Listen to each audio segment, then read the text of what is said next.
Hey everybody. Um Welcome to our first session in Humblewood.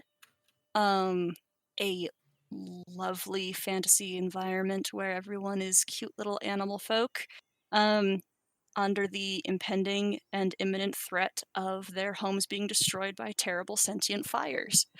Um it'll be fine.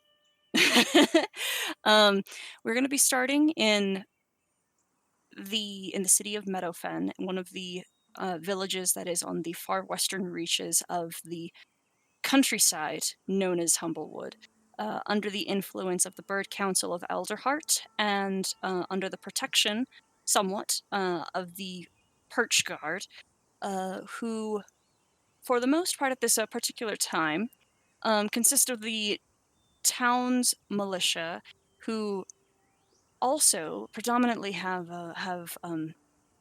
traveled to a neighboring city under the call for assistance. Ashborough, a city to the north, right on the borders of the Scorched Fields, has been asked has asked for and requested assistance with the extension of the Scorched Fields. The lands are in more peril than had been anticipated, and even more active than in recent years.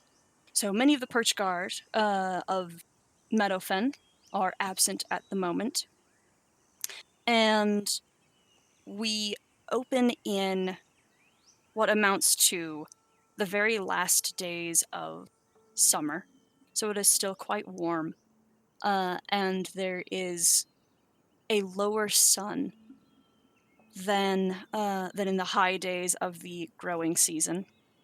And as the weather has begun to turn and the fields of Meadowfen have flourished and have brought harvest in the uh, in the name of Hanera, there has been a festival that is a yearly occurrence that heralds in a changing of the seasons, pays respects to the god of growth, Hanera herself, um, and we have here many people of Meadowfen who are presenting both offerings to the goddess and also a celebration of community and unity. Um, and uh, and we are going to start with we're going to start at the fairgrounds themselves with a few members of the local Mopuk Greys who have gathered together to set up their booths.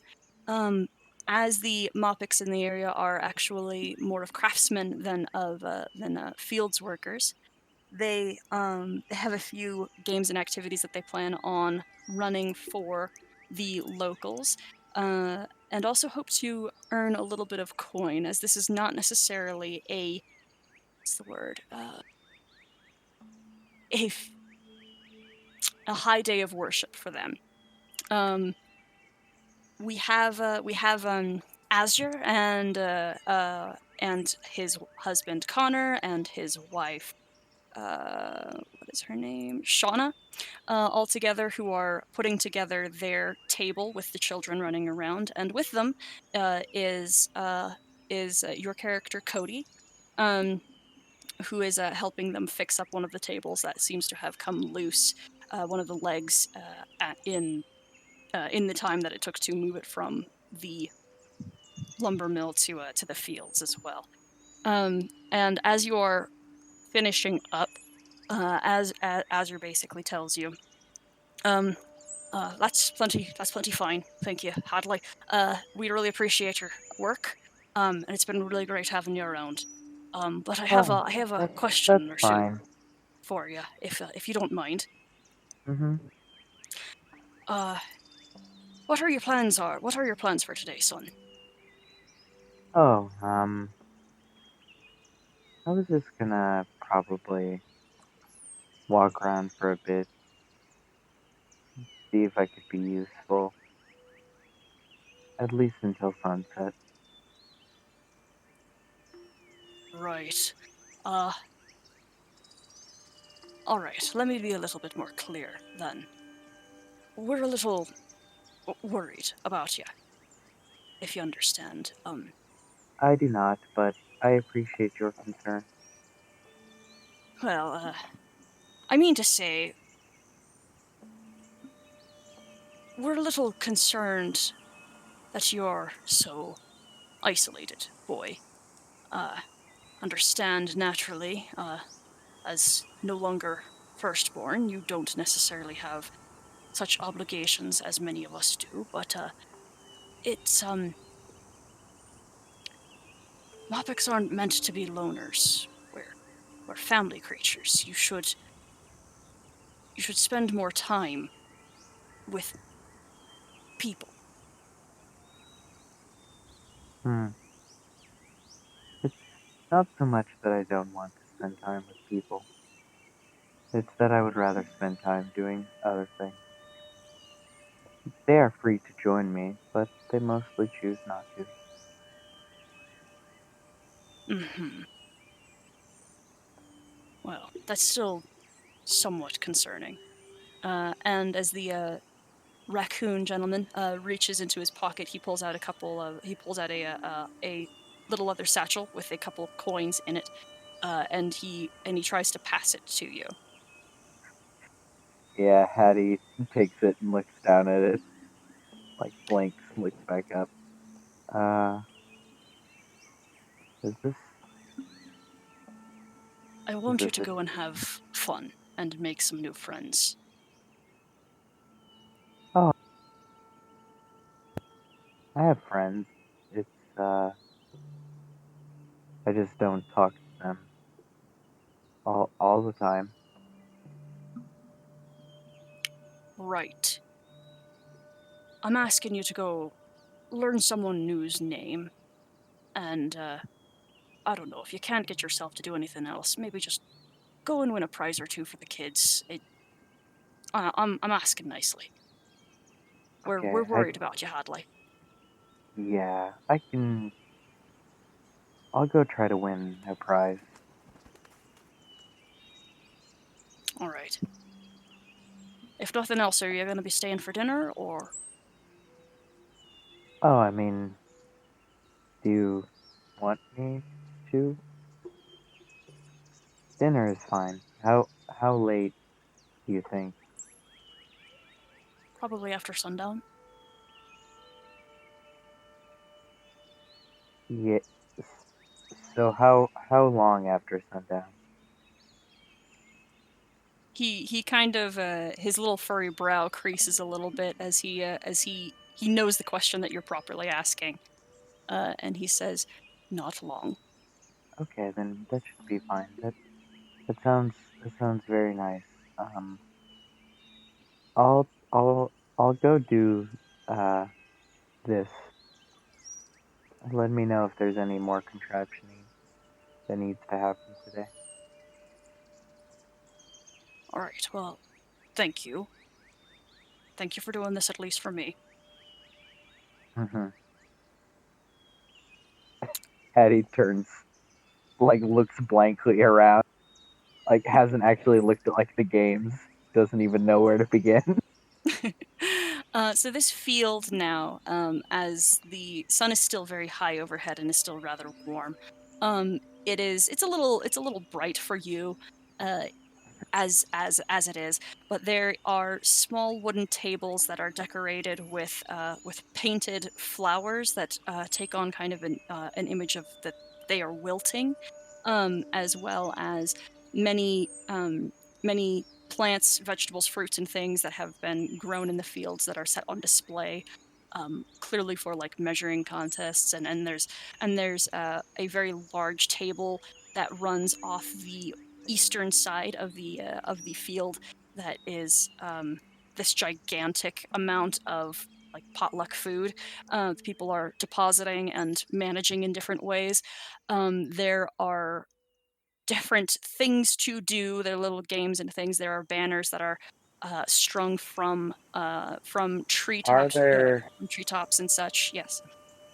games for throwing or skipping rocks that I can do? There are a few different games we have, and we'll actually get to those in a little bit as Hmm. we get around. Would you describe Hattie for me in his appearance? Yeah, I don't remember the exact height, but Hetty is, I guess, a fairly like standard looking Mapak as far as they go. Eyes probably brown.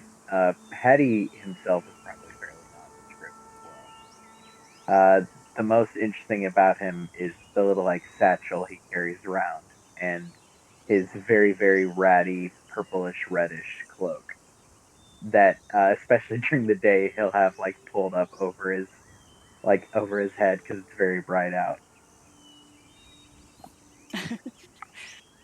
Despite you being like formally asked to like try to find someone new, is there someone that you know that you would go and seek out, or do you actually try to find someone you've not really interacted with? I would probably first try to find the game because in order of tasks asked, that seems easier to win the prize and then find somebody new and get a name.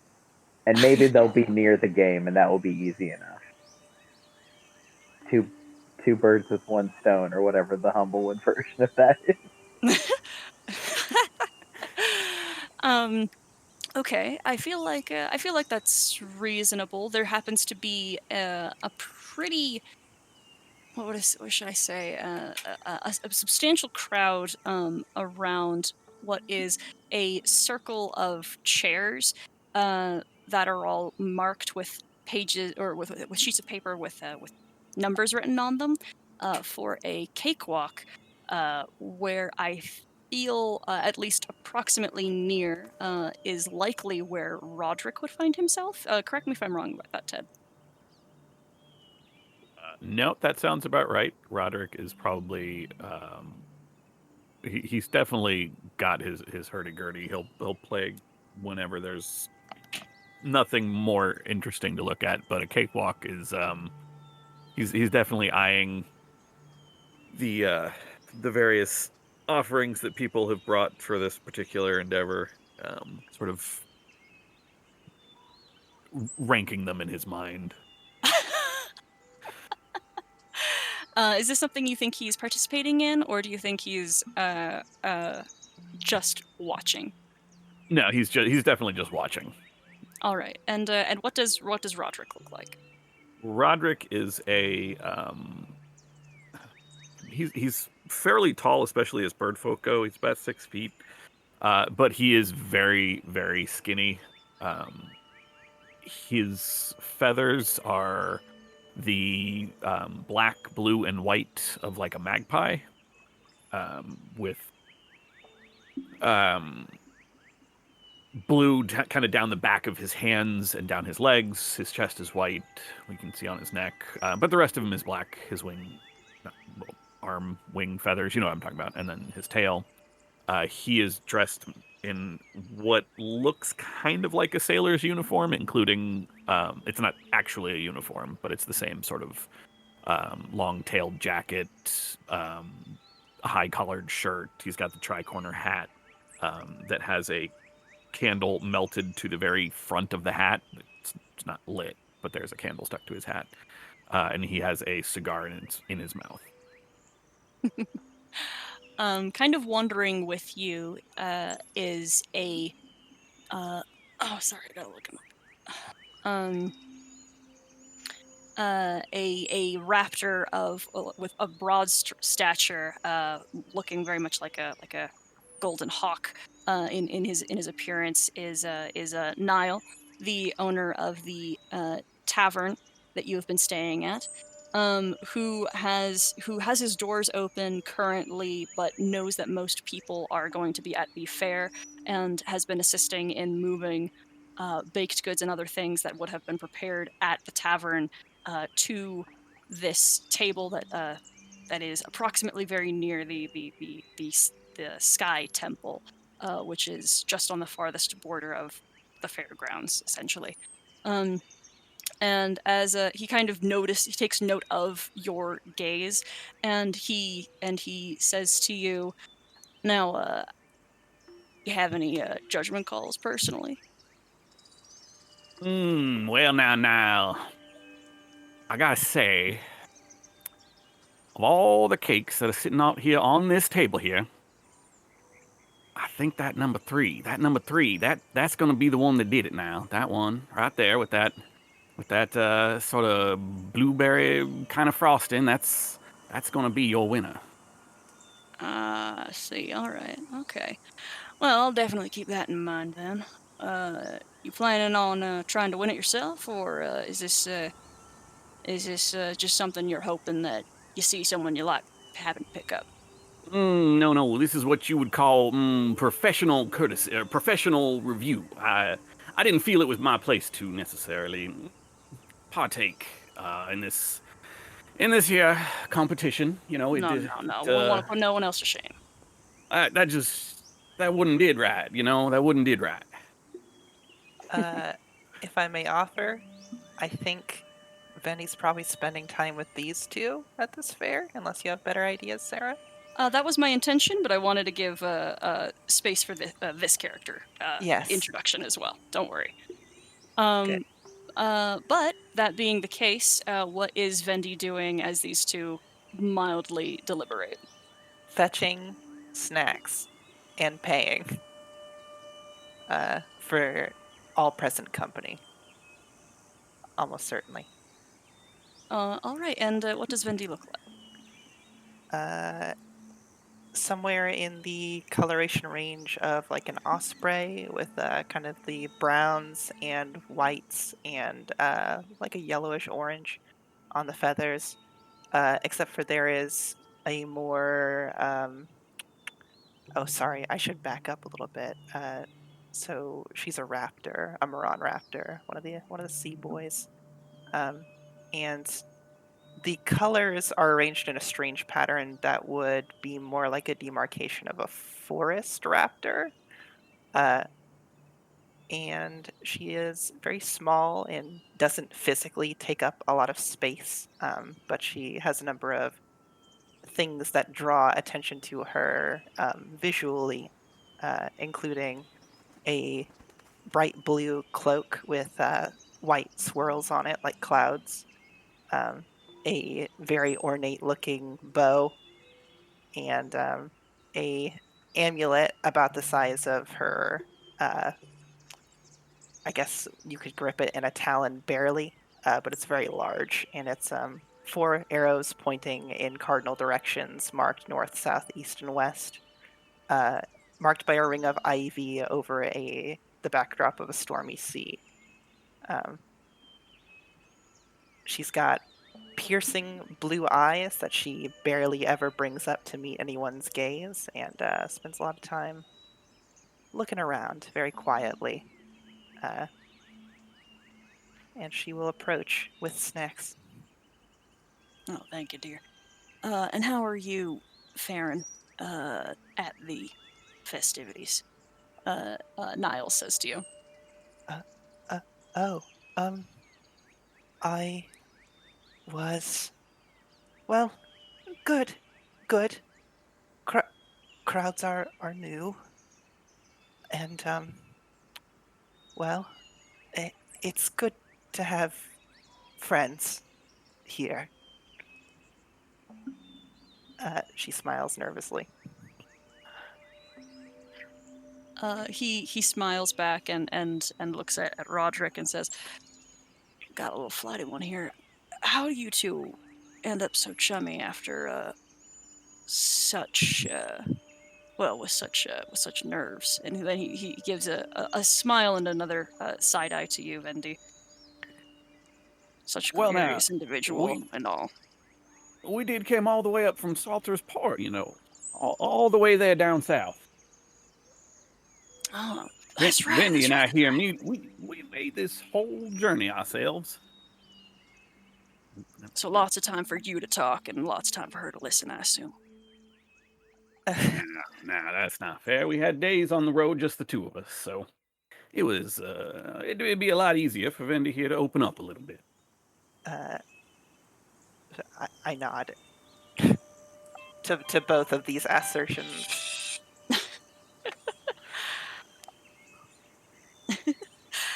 Okay, and real quick, let's go over to June. Yes. I have an idea of what you could possibly be doing, but is there something that you actually have in mind more particularly? Probably not. What was what was your sort of?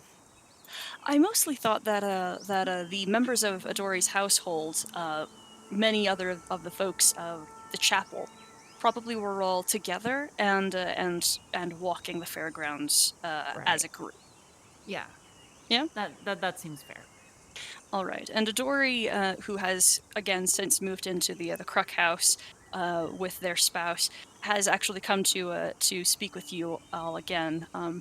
They're a cheery Strigg with the opportunity for serious demeanor, but the gallus affectation seems to have really rubbed off on them. Um, and they're very happy to see you all again and are very enthusiastic for, especially those who haven't been in Meadowfen for particularly long, to introduce you to many of the people who are running booths and show you around like some of the more traditional activities of the festival. And as you are kind of having your ear talked off by them, you catch sight of a Mopuk who is hooded and kind of shallowly twitching their nose in the directions of different uh, booths and groups. It would appear, I think, fair to say that Hattie, a friend of yours, appears somewhat lost and confused. I will. I'd probably know Hattie's sort of disposition to being around a lot of people, and I'll kindly excuse myself from Idori and go say hi to Hattie. So I'll just trot over. Hattie, you alright? Oh, yeah, I am, well, uh, Lost? uh, not, yes, yeah, Well, what do you need? I need to, hmm, if I spend time with you, that may be an acceptable, Hattie, you're gonna have to be a little bit more clear here. I was told to engage in social activity, maybe to Yeah, meet a yeah. new person, but barring that, to try to win a prize for one Uh, of the children. hey, that seems fine. If you need any help, I could probably win one of the more strength-based ones. Hmm. She I kind think, of like flexes and smiles at Hattie. yeah, like Hattie, like for the first time, I think Hattie is probably significantly shorter than you. Oh, Not exactly yes. I sure. looked it up. He is Yeah, 4'9". yeah, And I am 5'10". yep. So Hattie is little compared to some of the bird folk. Yeah, Hattie will like poke the like hood back a little bit and look up at you and it's like, I think if I can find one where they let me throw rocks, then I can maybe win a prize. Sure. I'm sure there's like a bottle throwing contest where you knock over the bottles, you know the one? Yeah, yeah, yeah. Uh, don't know what else they have here. I've been kind of caught up in Idori's uh, talking. It's a little Hmm. much, even for me. Yeah. Hattie puts his hood back up. Alright, I let's mean, go. if you want to lead the way, or I mean, I can also do Sure, that. no. You can just follow me. All you have to do is relax. Okay, that sounds fine. Why don't you describe the appearance of Sierra for me, June? Syrah is sort of on the taller side for humble folk, being a grove servant. She is got like darker fur with like black markings on her forehead and like on her fur and stuff. She has like very relaxed like body language, but her eyes are always very serious and could be construed as angry or like analyzing. Uh, I think the only like distinguishing mark she has is like a one light streak down her forehead and like the black markings by her eyes.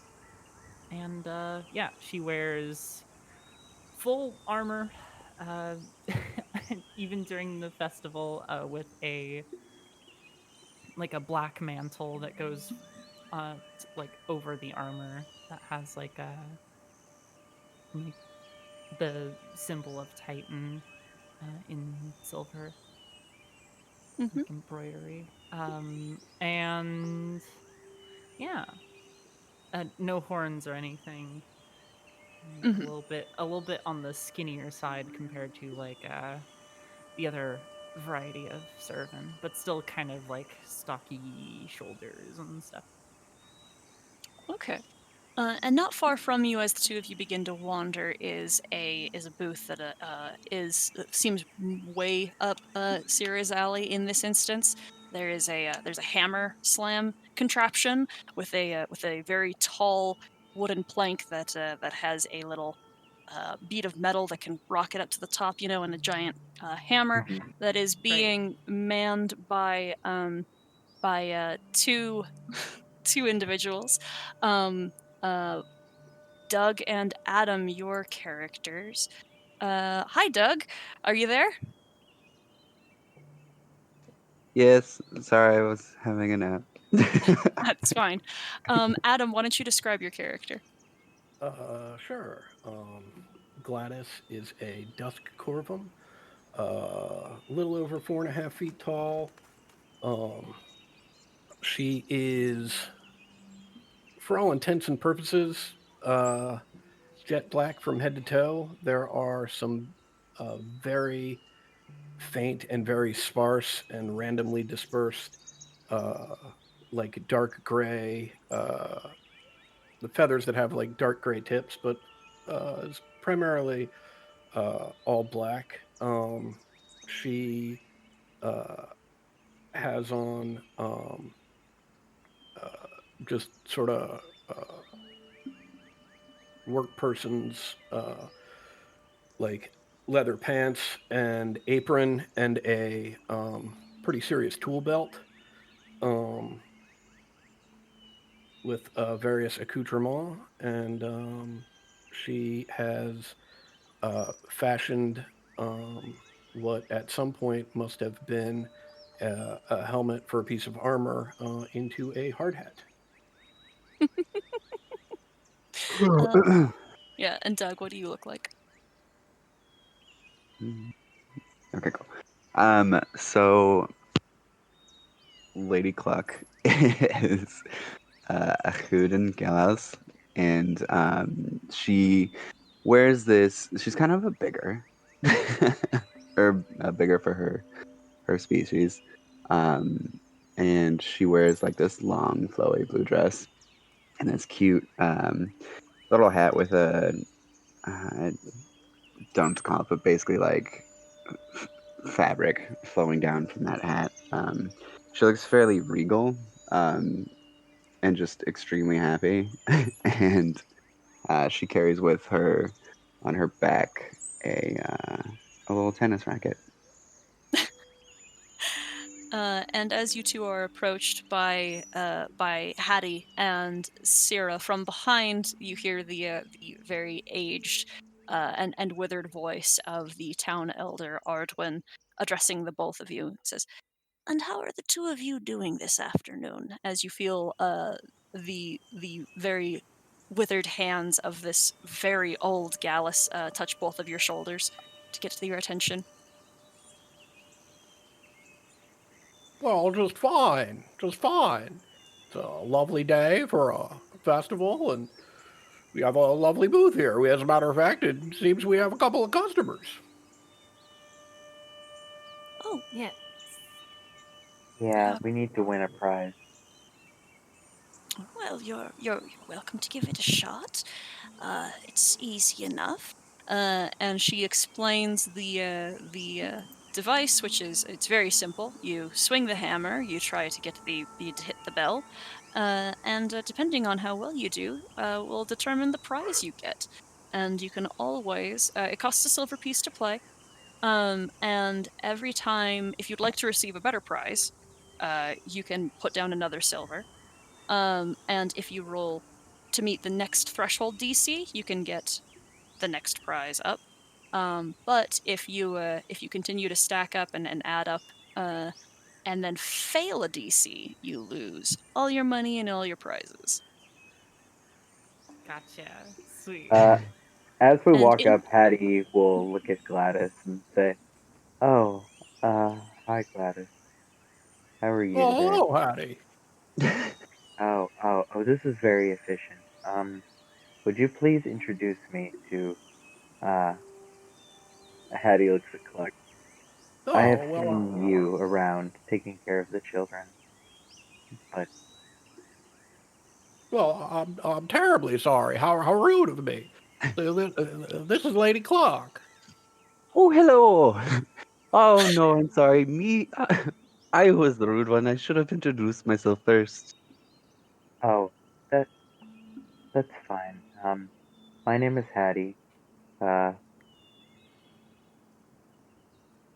if there's anything else you want to know, I guess you can ask. Yes, Hattie lives out on the edge of town, Lady Clark. I had the pleasure of helping fix up a little living arrangement for them. Quite nice, a little on the small side. I wish I Yeah. could have done more, but She was Hattie very was very upset about my particular. fence. Yeah, it was ridiculous. Why live in a piece of cloth when I could very easily throw together a more permanent structure? Oh, how absolutely delightful. Now, Hattie, why is it that you've got to win something here today? Oh, it's not really orders per se, but strong suggestion that I should get a prize for the children, and also to meet somebody that I have not met. In which case, this would be very efficient if Seer would win a prize. As Sierra's like handing off a silver piece and like grabs the hammer, she looks down at Hattie and says, "Well, I think it's more about the thought than the actual gesture, right? Well, But I I think get I you. agree, but If you don't want to, I understand. Just step back and I will win you something." yeah, Hattie nods. All right. Takes a big step back. Tell me when, folks. and it's just a flat strength check. Cool. I am not proficient in these.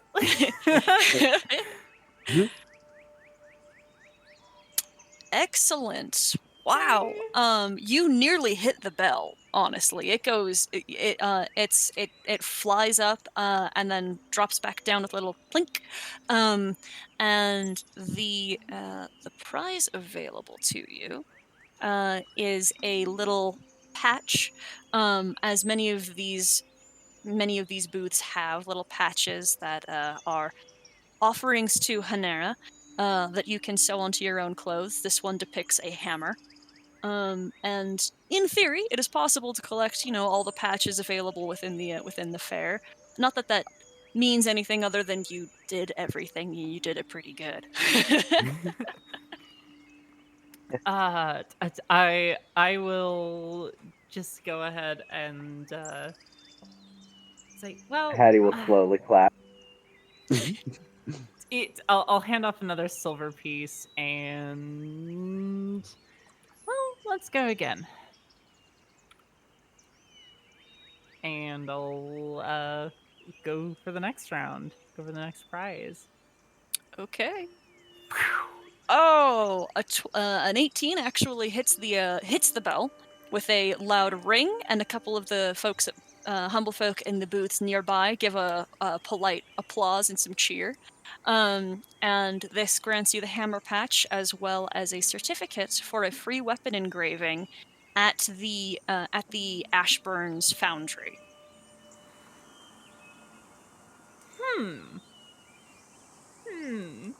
She strokes her chin and looks at Hattie. Well, Okay, I don't I think. mean, Well, yeah. I don't think either of these things are something like a child would like, right? I mean, they might like the patch. I don't know. It's got a hammer on it. I look to Lady Cluck. Oh, wait, you think a kid would like this?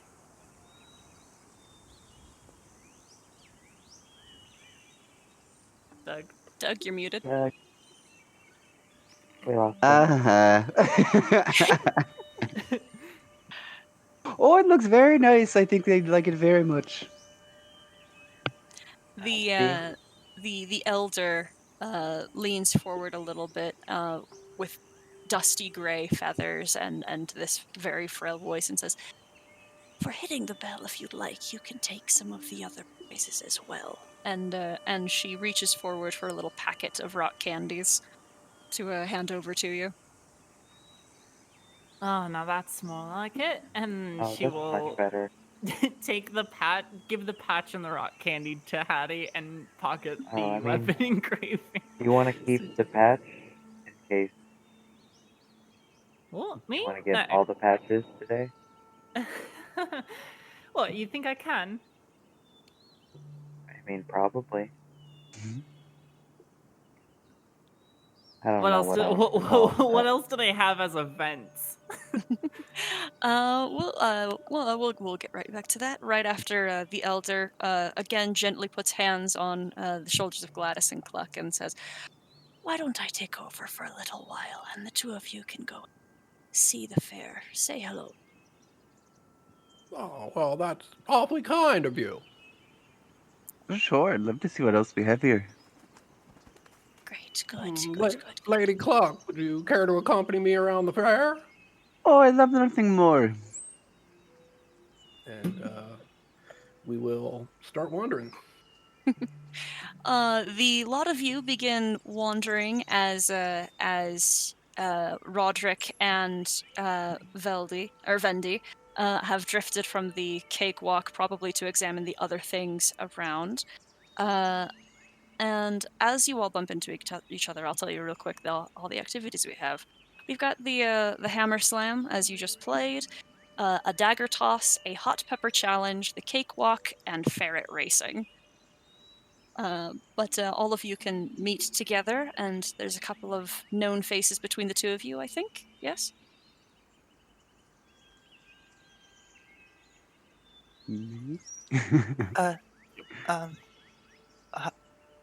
Hello.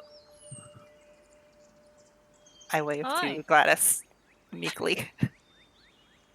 Oh, Vandy, hello. It's lovely to see you here. Are you enjoying the festivities? It is a change of pace, I suppose. I am attempting to acclimate. And how's that going? It is easier with friends. Ah, well, then let's see if we can't make some more for you. This is my friend Lady Cluck. Have you two met before? Lady Cluck, this is Vandy. It seems I don't get out very much. I don't know any of your friends. A pleasure. Spend a lot of time with children. In fairness to you, I do not come into town very often. Oh, and why is that?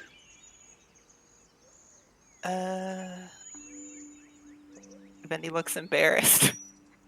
She is shy. Well, ultimately, I guess the reason's not all that important. You're in town now, and we're here at this lovely fair, and we're making new friends. I nod meekly. Say, have you had an opportunity to play any of the games yet, Randy? No. Well, you'd like to try your hand at one? It's my treat. Sure. Oh, I'd be very interested in the pepper challenge. I'd like to throw daggers. Oh, well, let's go take a look then. And Lady Cluck, what did you say you wanted to try? Oh, the pepper challenge. Peppers. Sounds Oh. right up my alley. And Roderick will hold out an arm. Oh, hello to you too. Roderick Wentworth, Pennyfeather VI, at your service. Lady Cluck. Aw. Lady Cluck, lovely, lovely. He has a very neat instrument called hurdy-gurdy.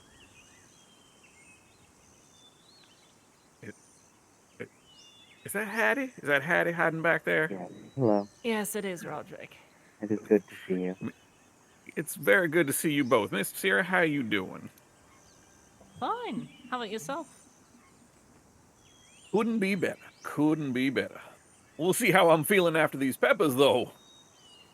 I'll be right there with you because apparently I have the capability of winning all these. She kind of nudges Hattie. The patches, that is.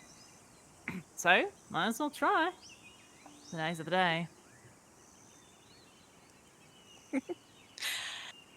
Okay. It sounds like there's a great interest in checking out the pepper challenge, and we can do the dagger toss afterwards. Sound good? Mm-hmm. Sounds hot. There's a booth with some of the members of the Gerbine clan, the local Gerbine clan, manning the booth for the hot pepper challenge.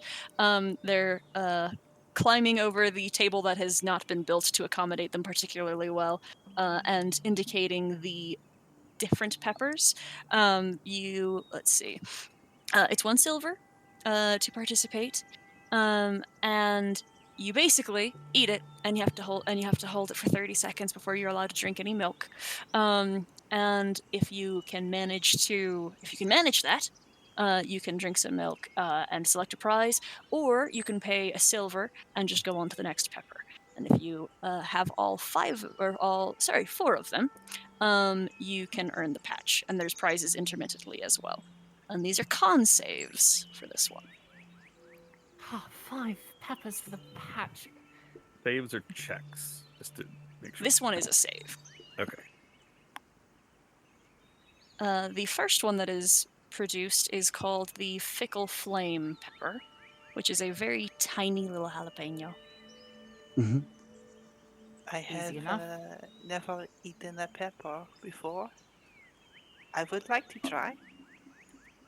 You may not have eaten one straight out, my friend, but down in Salter's Point, we are definitely using them in just about everything we are cooking. So you have had them before. Now, Miss Sierra, I know that you are not from Salter's Point with Vendy and myself, but I believe if there's anybody who's gonna I keep switching between accents, it's driving me fucking crazy. just keep doing it. We just roll with it. There's no real accents in this world, but we're making it all up. Making it all up. If there's anybody who's going to do this, I fully believe that it is going to be you. And nope, that's the wrong thing. You can have a bardic inspiration die. Hell yeah. Sick. Hattie will abstain. Well, thank you very much. I appreciate that. All right, let's get this going. All Good right. luck. Anyone who would like to participate, make a con save for me. Oh, bardic inspiration. What is it? It's It adds a d6. adds a d6. Oh, Yeah. come on. This better be a 6 or I'm fucking out.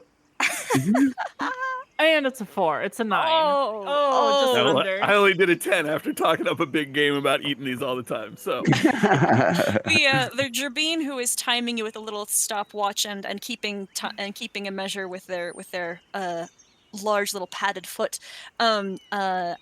at the 28-second mark is finally where Syrah cracks. But everyone else manages to pass and is offered, if they would like, the next round of peppers. This one called the Hellhound. This one is a bright orange. You are correct, my friend. This does taste very familiar. Roderick will How do you- gesture around with the cigar in his hand and say, "Nah, I maybe should have smoked this in the morning. I'm not used to things actually feeling things in my mouth. This is all right. Let's do this." Sir, I think something was wrong with my pepper. Did you have hot ones?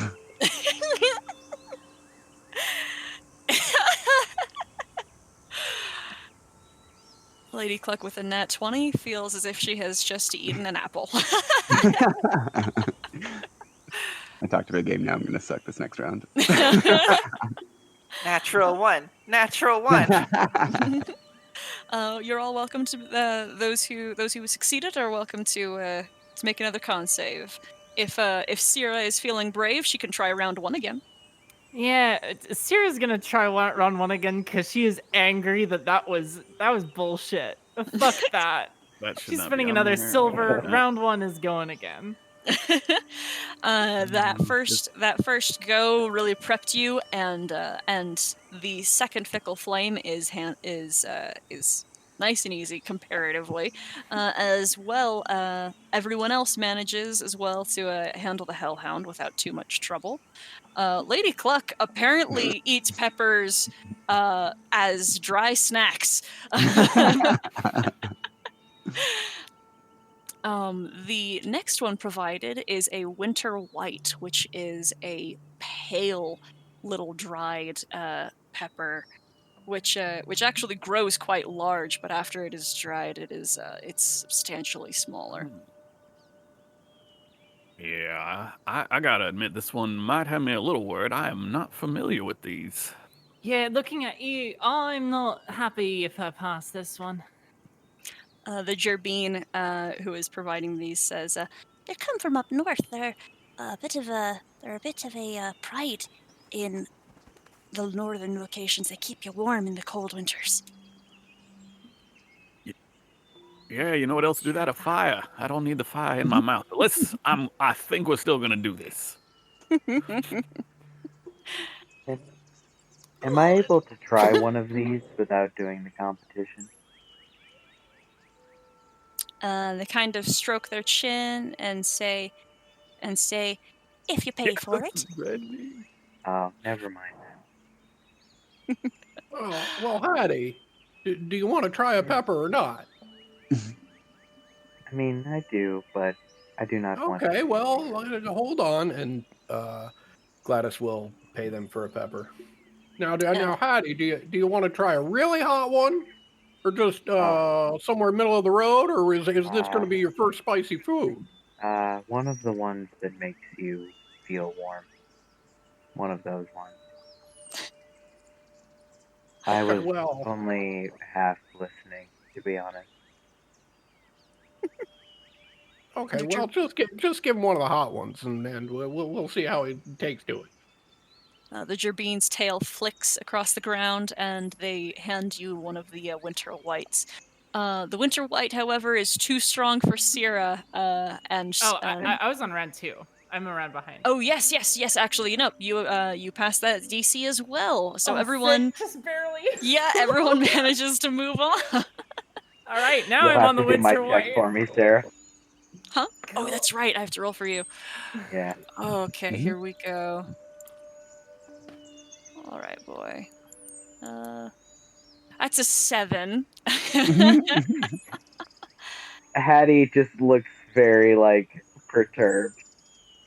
And all right, give me some slowly, milk. You're handed a glass of milk. That's didn't make me feel warm at all. Yeah. Yeah, I'm feeling it too. It's okay, Hattie.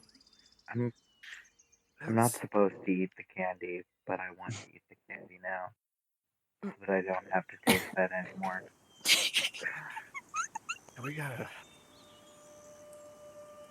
do how many? Would you How? I think that's poison. One Is more. it poison? You not? Oh yeah, I have two. Vendi is going to silently offer a palm full of smoked salmon to Hattie. Oh, here. I land you back a piece of candy, of the rock candy. She inspects it before eating it. Just nods. The next round is for a blackened jalapeno that is cut to look like a dragon's head with its mouth open, and the center pulled out to look almost like its tongue. It's looks as if they've taken great care to stylize the Drake pepper, and they hand them out to everyone who is in the final round, and then the winter white to Syrah. All right. Best of luck to all you. Time my hatch. Oh, I you're did it! barely making it, man. Uh-oh. Hooray, you did it. God. Uh-oh. 14 isn't gonna cut it. Vendi and Roderick, the Southerners, do not take too well to this final flaming pepper, but Lady Cluck again is just. What does she have to say about this? You know, I appreciate the help, but you don't have to go easy on me. You can grab from the same bins. I'll be fine. The ease by which she is handling these challenges absolutely stuns the folks running the booth, and they happily hand over a patch that has the a stitching of the Drake pepper in it. And for Vendi and Roderick, you receive a a packet of your choice of 10 of these peppers, if you so would like to take them, and a stuffed ember bat. It's a stuffed toy. It looks like a bat that has brilliantly painted orange and red fabric wings and soft white fur on its body. Could I have the bat? I offer Hattie my bat. I'll hand over the bag of rock candy. I hand back the bag of rock candy. Syrah, I Alright. think you've got one more round. Yep. Roderick more is in gonna me. get 10 of those Drake peppers or whatever they were called. Okay, yeah. Roderick, would you like some variety? I have no use for these peppers, and I know you like to cook. Well, thank you very much. Cool. That's not gonna cut it. No, yeah, that one's it's a motherfucker. What is that one called again? The Drake pepper. No, that's not good. I'm out. I'm out. I'm gonna grab 10 of the white ones and hand those over to Roderick. All right. Yeah. So the second prize is the peppers. Or the A bat. A bag of 10 peppers of choice and the bat. Cool. Second prize is going to be Drake peppers for me. What were the white ones called again? Winter white. Vendi's voice being even more muffled as a wing is over the beak, and tears streaming down the eyes.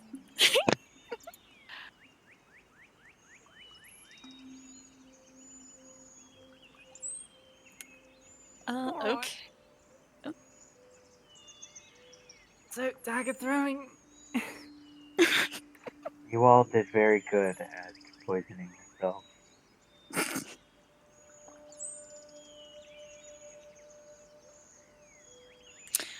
I think if I'm gonna poison myself ever again, I'm gonna just trying to find myself some alcohol instead of these things. I think maybe I've that is been also poison, yes. eating at the wrong places too long. It's been a while since I've had some good hot food like this. I'm out of practice. Don't want them, I'll take them. Oh no, that's. I'm gonna have to cook these up for everybody. Your eyes are watering quite a lot. I'm just so happy. You So happy. my congratulations. I'm sorry we couldn't get you that patch, Sarah. Maybe we come back another time. No, Have a little I'm bit to good. drink and try it again. Oh, you're gonna have to give me a lot to drink after I try that again.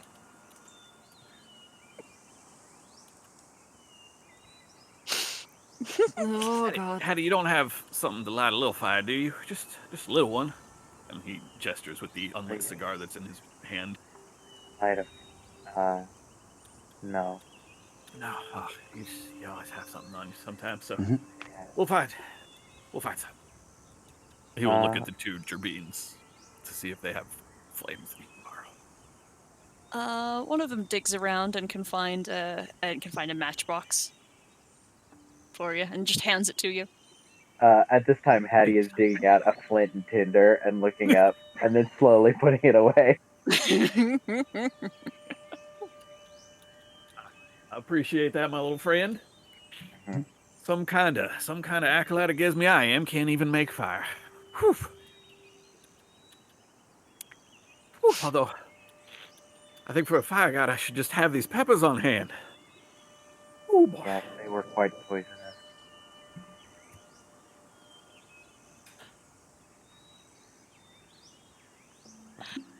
Okay, yeah, you guys can go to the dagger toss next if you'd like. Yeah. Yeah, sure. Mhm. This is actually the booth that the Ashburns are running themselves, and seeing Hattie with so many people, get Shauna Yeah, I did it. waves and smiles and greets everyone with enthusiasm, and indicates that there are two targets, one that is 20 feet away and the other that is 60 feet away. You have your option to throw to either target, but you are given 3 daggers, and each target has different points associated with each ring. Let's see. The first, the closer one, the 20 feet away, is starts at 1 point, then goes to 2 and 3, and then the farther one starts at 1 point, then 3, then 5. Make sense? Yeah. Mm-hmm. All right. Who is all interested in participating? It's 1 silver each. I'll play. Yeah, I'll play. Hattie will raise a hand and ask, "Can I use my rocks?" Oh, Hadley, it's a little harder to keep track of what you hit with a little rock. What if I can wedge it in one of them? What, you didn't what, dear? The target.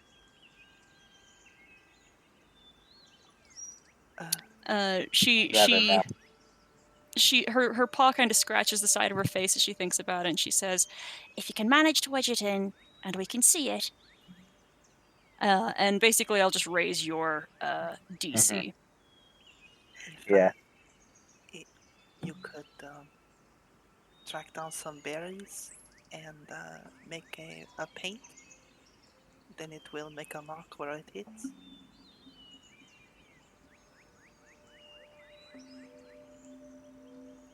Oh, that's a very good idea. If I mark them with some of the charcoal, does that count? As long as I can see where it hits, dear. Okay. Thank you, Vandy.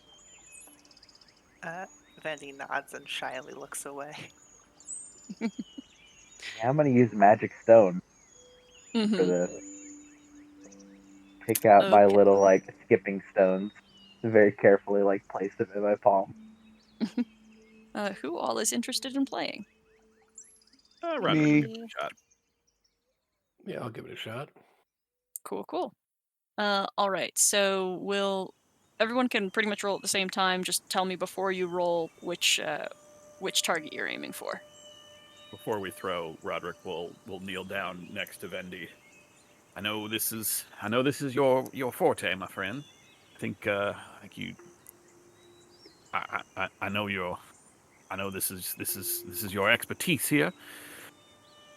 But you get that badge. There's always that little man over there trying to. He gestures over it.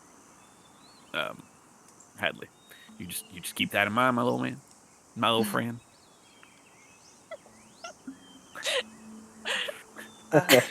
Um, Who needs this for later? Come on now. That's what bards are for. Mm-hmm. thank you. You are very close to me. She's We are shrinking, close, good friends. And then he stands up. shrinking away. Okay. Sarah, you'll have to roll for me, but Hattie will just aim for all of the the farthest targets with his magic stone. Okay. How far is the farthest one you said? 60 feet, so it'll be at disadvantage. Yep. Ooh. Not for the magic stone. Mhm, Cheating. mhm. It's not? Oh, I didn't know that. That's why Hattie's just trying to like. The way to win is to hit the farthest target. No, There's it's a- truly a possible. very good idea. yeah. Do you think? Its range is 60 feet, so Yeah, you're good. all right. Yeah, I guess One. Hattie like blows on the like rocks in his palm, and you see they like light up with a soft like starlight. And then Hattie, And- instead of like throwing them, Hattie like flicks them almost like a marble.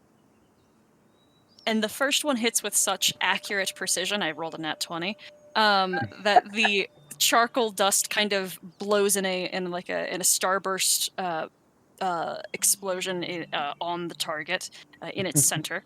And then the second just barely glances in that ring of dust. And then the third, it goes pretty far off. It does not hit the target at all, but with Yeah. 10 points, Not bad. you receive a toothpick crossbow. Fuck yeah. Yeah. Hattie takes it and just looks blankly at it, and like looks at Vendi, and just slowly sets it on the ground for now, until everybody else finishes. I'm gonna throw mine at. How far is the second one? 60 feet, so it'll be at disadvantage. Ooh, then I'm gonna go for the first one. Okay. You can just hit that 3 times and we'll be able to. Nope. And I'll do Nope. your math for you. Thank God. Ooh. Okay. You actually do hit the center ring on the first 2 and still manage to hit the target on the last one, Good. which totals your points to 8, and you are given a wooden dagger, a little toy dagger. That is so on brand for her. All right, I got 3 for the far one at disadvantage. Mm-hmm. Plus 2 is what? That's the archery style ranged attacks. Okay. I got a D6 for that 12. We'll see where that brings me. Hey.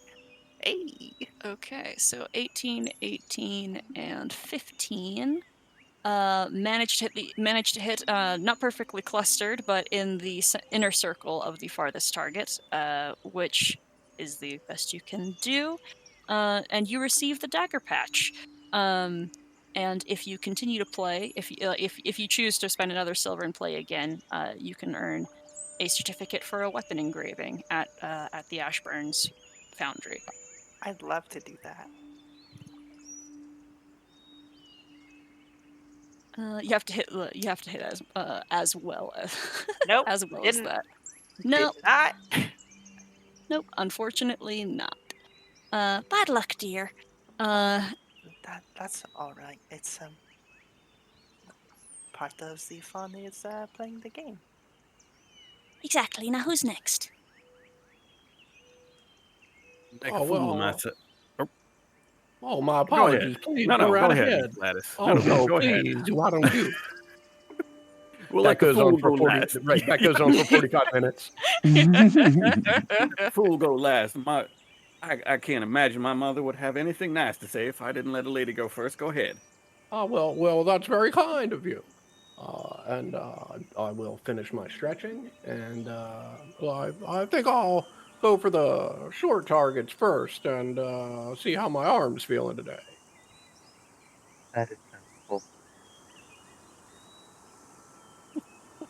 All right. You hit one in the inner circle, and then one in the second, and then one in the outer ring, which totals to 6 points, which is also a toy dagger.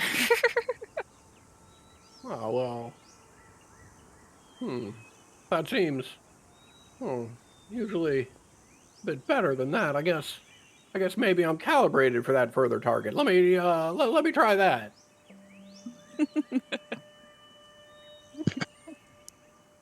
Oh, you pling off of the outer ring twice, but you do hit the center target on your final throw, which is another toy dagger. Wonderful. One for each side of my tool belt. That's fantastic. And I'll step aside. Roderick, please. I'm gonna make a fool out of myself. This is at disadvantage. Mm-hmm.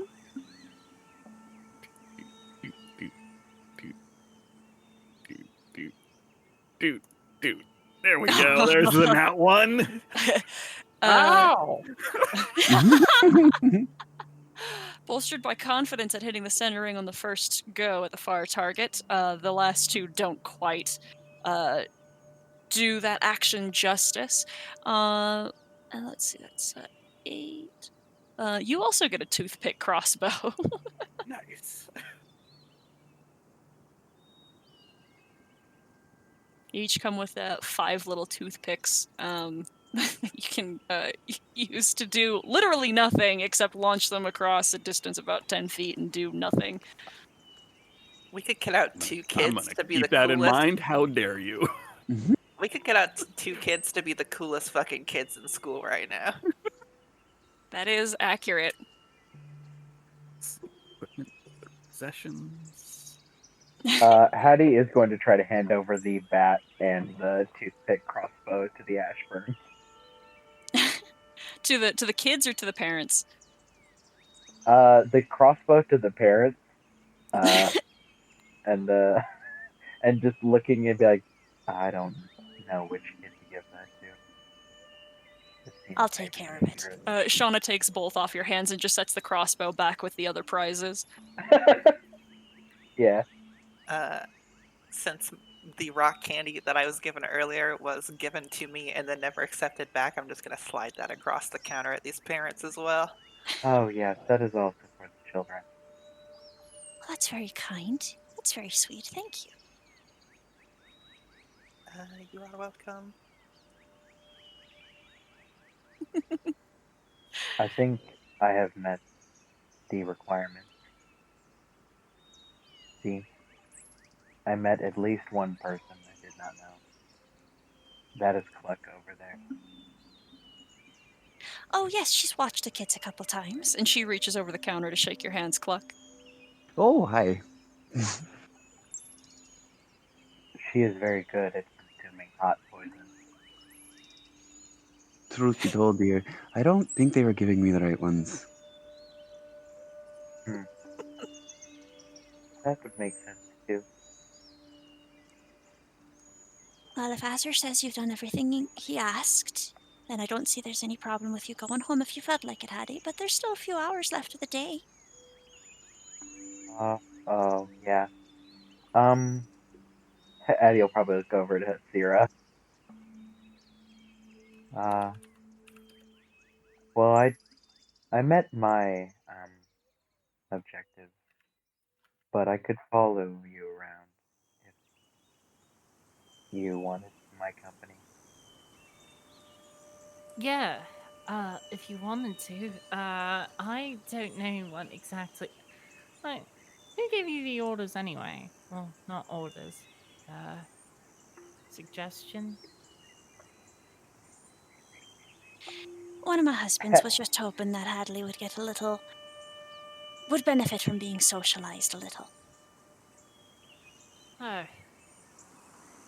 Yeah, I suppose so. But, I don't know. Seems good on his own. They worry that I am Right. not doing my civic diligence. What do you mean? Help us out all the time. I suppose it's not my place to speak, though. Being not, she gestures around.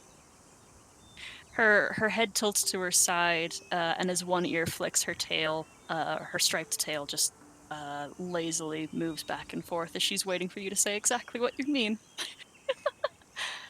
Yeah, you can see Hattie pulls the cloak further down on his head and smiles.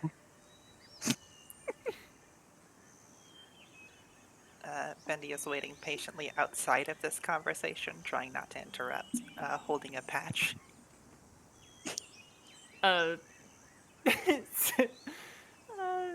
will, kind of just be like, okay, this person knows what I'm trying to say, and I guess doesn't have anything to say to me, and looks back at Vendy. Oh, hi. Hi. I do not think I caught your name. Oh, I'm Sarah. Sarah Sunfall. Vendevala Lavisier. You can call me Vendy. Basically, everyone does. Alright, nice to meet you. You are collecting patches, no? Ah, I was, but it kind of got struck out in the first one, or second one, I should say. But You are welcome to mine if you'd like it. oh, wait, which one is this one? Which one It's is a this dagger one? one. Are you sure? I mean, you earned it.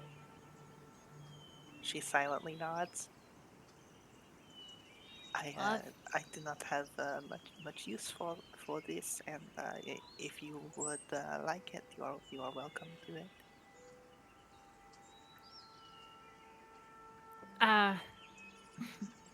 I'd feel bad taking your thing. I mean, it doesn't really serve a use, but nice to know that yeah, it's the memories, right? It's like keep it on your bag or something. She is going to offer it slightly more forcefully.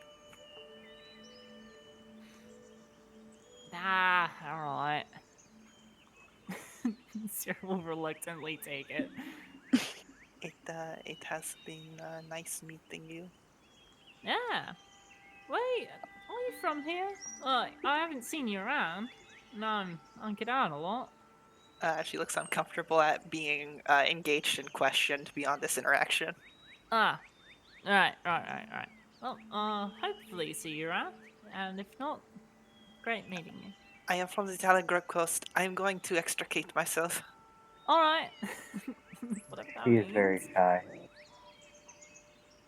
I go return to near Roderick. Yeah, I can kind of tell. Kind of thought I had my shy limit when I met you, right? Thought you're as shy as it gets, but Oh, I am not shy. I am reserved. Sierra kind of looks past Hattie, just trying to think of the difference. Yeah, Hattie's and what that completely blank means. face and just nods. Right. Okay, so what now? I'm sure you'd rather follow me around or something. Oh, I mean, we could follow the rest of them. Oh, yeah. When you are in groups, people are less likely to bother you. Sierra nods like Hattie has a profound point and rejoins the group with Hattie. As we go walking back, Hattie will look at your armor and say, "Does that ever get hot in the Huh? armor? I mean, You always wear it." kinda. It's cozy though, you know? And she kind of like adjusts some straps and stuff. It's weird, I know, but I don't know. Kind of safe, right? Do you have to polish it? Oh, yeah. Kind of have to get it well maintained, or it like rusts, doesn't bend as well. It's all like, especially with scale mail, it Mm-hmm. like, parts don't bend. You know, Mm-hmm. don't have a Hattie problem just with that nods. way.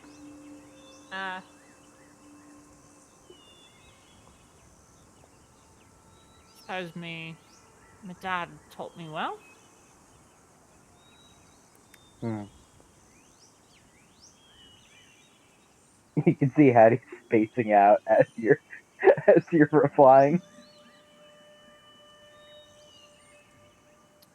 What do you ask? Oh, curiosity.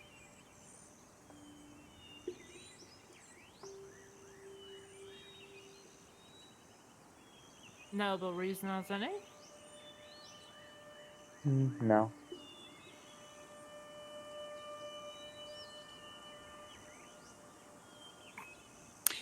Okay. Yeah, Hattie trails off. You see him muttering to himself about something and like counting something on his fingers. Okay, where do you guys head after this? So, do either you know which direction the ferret races are in? It is impossible to miss. Mhm. There's a huge contraption of some kind that is built of wooden boxes and various cages and metal tubing, piping, and things. This very peculiar obstacle course, and at one end is the booth that is being run by Penny Farthing. No, that's not her name. Millie Farthing. The hedge who runs the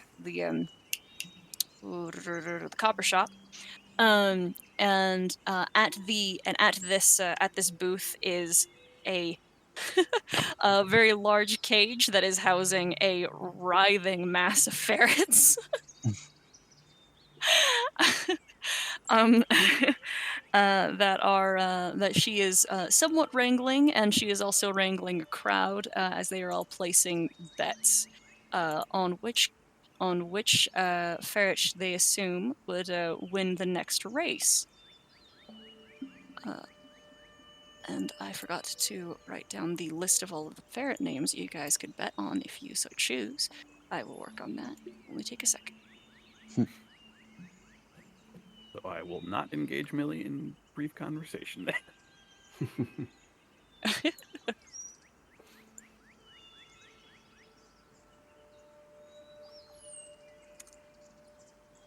Anyone else is welcome to engage each other, though, as I finish this up. If there's anything else that needs to be said.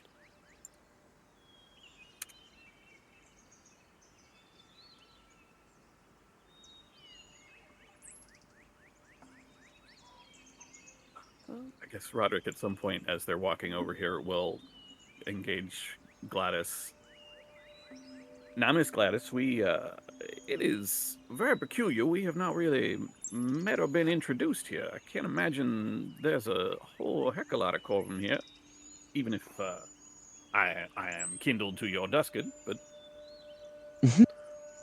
Well, yes, but as best I can tell,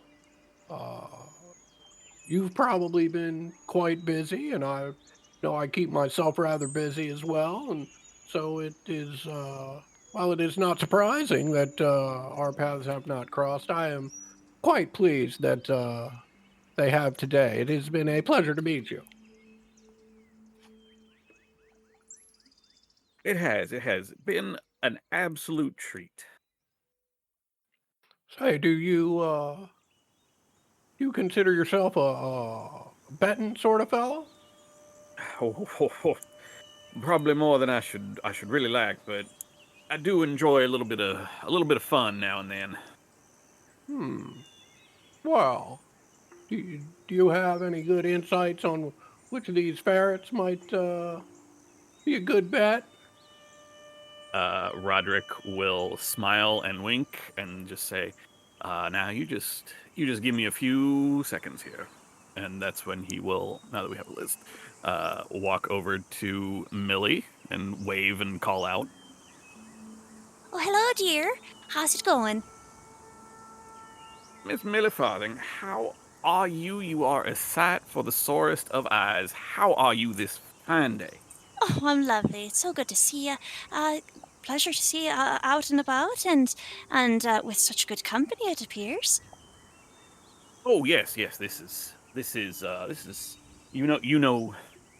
friend Vandy here, and this is Gladys and Syrah, and that's little Hattie over there, and this is Lady Cluck, and he does a little bow. He introduces Lady Cluck. Howdy. Good to meet you all. And what are you interested in participating in the races? Oh no, I'm not a gambler myself. Oh, come on. It's hardly gambling. It's only a couple silver pieces. Well, now you see, my friend over there, he gestures over vaguely in the direction of both Hattie and Syrah. We are working on getting a collection of these badges. You see, we've already gotten the safe badge out of the peppers and out of the dagger toss. Vendy there got one out of the dagger toss. What do you think? What's our best chance here out of your fine collection of animals to try to complete this collection, do you think? Well, let me see here. Pancake and Waffle have had a pretty good go of it throughout the day, but they might be wearing out now. Dear Oatmeal down there. And she points to one who's very lazy and kind of rolling around in grass by himself. Not particularly active, but you never know. Good odds for that one if he happens to make it. If he happens to come in first. Is there any chance that I could inspect these fine critters of yours before they race? I don't know how far away they are from us. They're just like on the other side of the booth, and she says, "Well, certainly. Now, I'll say, in order to earn your proper patch, you have to, this is a bit tricky. You have to be able to guess which one is going to win 3 times. Well, high stakes. High stakes indeed. Let me just have a look here at these animals, and I'll tell you what I'm going to do. And as I am walking over, I am to cast Speak with Animals. Okay. You just hear a cacophony of riotous, goofy, like back chatter and like humorous jabs at one another, basically. All right, my fine furry ladies and gentlemen, and all of my friends here. I wonder if I might have your attention briefly. I am trying to ascertain what would be my greatest odds here of winning guessing your winnings 3 times in a row.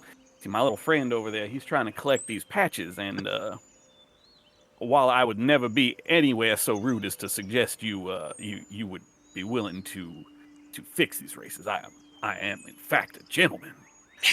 I'm just wondering which of you, what do y'all think? I got the word familiar, but I think I prefer to hear it straight from the weasel's mouth, as it were.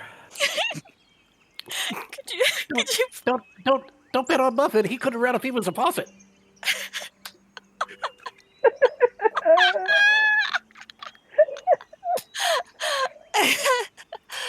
could you roll me a persuasion check? 16. The one that has been indicated to you as Pancake bravely puts forth that he is incredibly fast and knows the paths and the tunnels better than any other ferret here, which he is laughed at by the others briefly. And how you think you're doing over all 3 races though? Because don't want anybody getting tired or anything.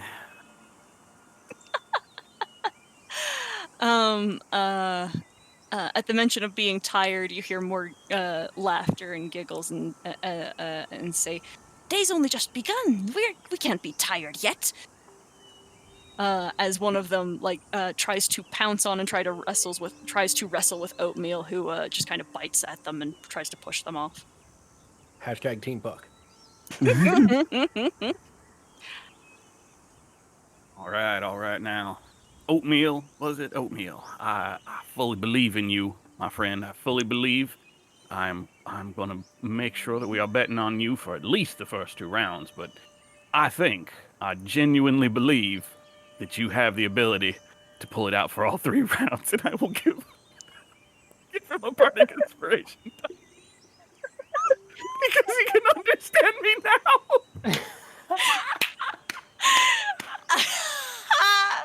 What a god gamer. Right. 10 out of 10.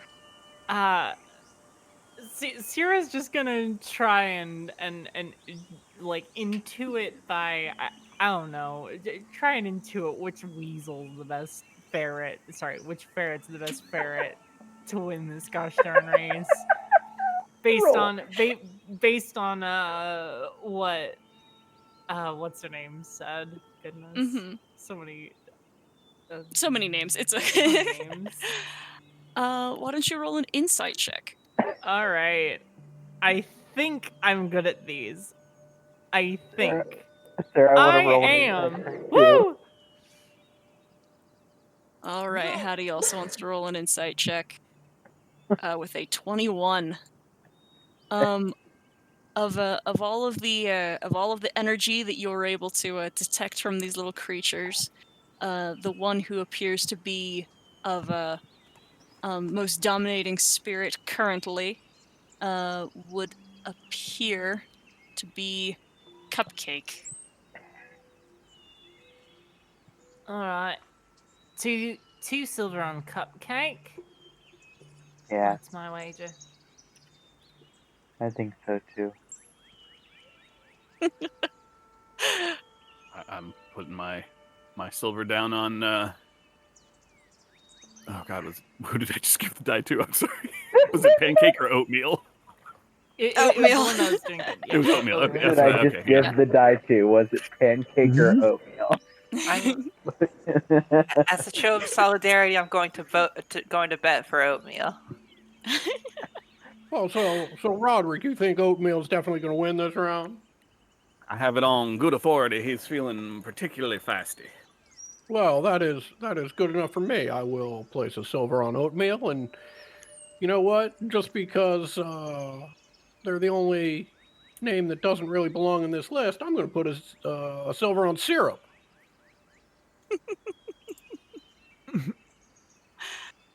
Okay. When I Excellent. place my bet, I look at Roderick in the eyes and nod with grave solemnity. As if to Roderick say, puffs I've on got his your cigar. back, buddy. Roderick puffs on his cigar, narrows his eyes, gives a nod, turns away knowingly. Goes back to his racing form for the next race. Yeah.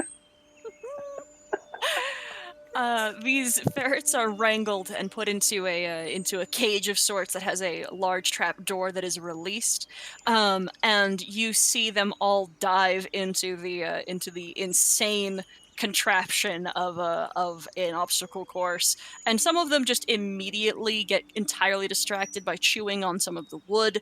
A few of them, very shortly after wandering in the tunnels for only a minute or two, curl up and appear to go to sleep.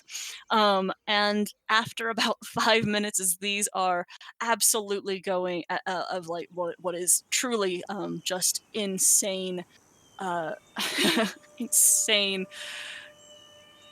what's the word? Oh, mania, I guess. Um, it would appear, actually, that Cupcake manages to come through first, and those who have bet on Cupcake earn 14 silver pieces. Am I still? Okay.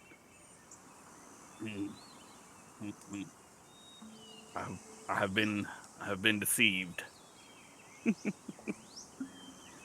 Oh, well, I wouldn't go that far, Roderick. I mean, there's no way to know for certain who's going to win a particular race. I pat your knee reassuringly. We did it. How long did the actual race take? I'm just curious. About 5 minutes. Sweet. Mhm. That still has a duration of 10 minutes. I walk back over to the cage. Oatmeal, my little friend, what happened? Not at all surprising. He is one that Millie has to fish out of the cages as he has fallen asleep. And as he is woken, he yawns and blinks up at you with some confusion. What? Hey, Roderick. The race. My little friend, the race. Hey, Roderick, he seems tired. Feed him one of the peppers. Put a little pep in his step. Mm. Mm. Mm. 3 bardic inspiration out of 4.5 my spell slots. I'm not above using PEDs on a fucking weasel. Hattie will like lean over and be like, hey Roderick, Yes, Hattie. why are you shouting at a ferret? I'm simply speaking to my little friend here. That's all. Hmm. It's you all. doing It's okay? It's all right. Yeah. I'm Are you I'm doing telling. okay? I'm doing fine. I'm telling my little friend here, my little friend Oatmeal here, that he did his best, and I'm proud of him anyway. I don't think he did. He tried. He's been busy. He's been running. He just got a little tired. That's all. We all get tired sometimes, Hattie. He did just sleep. That's Maybe why he'll be Oatmeal better here now. is gonna win the next race. We're Yeah, set. he's at a nap now. And I'm gonna walk back over and I'm gonna plunk 2 silver back down for Oatmeal. Can we do another insight check over here, me and Sierra? Uh-huh. Since we're I now betting counter to them. I have the exact same exchange with Roderick where I put down 2 silver and nod at him gravely. And I will put down 1 on oatmeal and 1 on syrup again. All right, here we Yeah, fucking give us go. our insight. Yeah, roll for me, Sarah. You know You rolled a what? 15. Is a. I also have insight. Do you want to roll? No, it's Oatmeal. I'm positive this time that it is Oatmeal.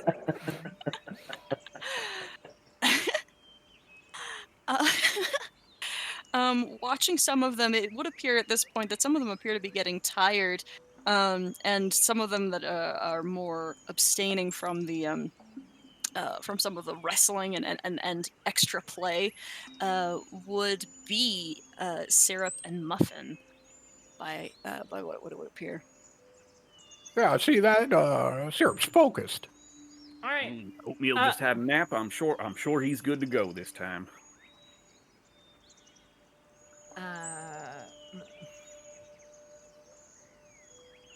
Ugh, man. Damn. 2 choices. Syrup or muffin.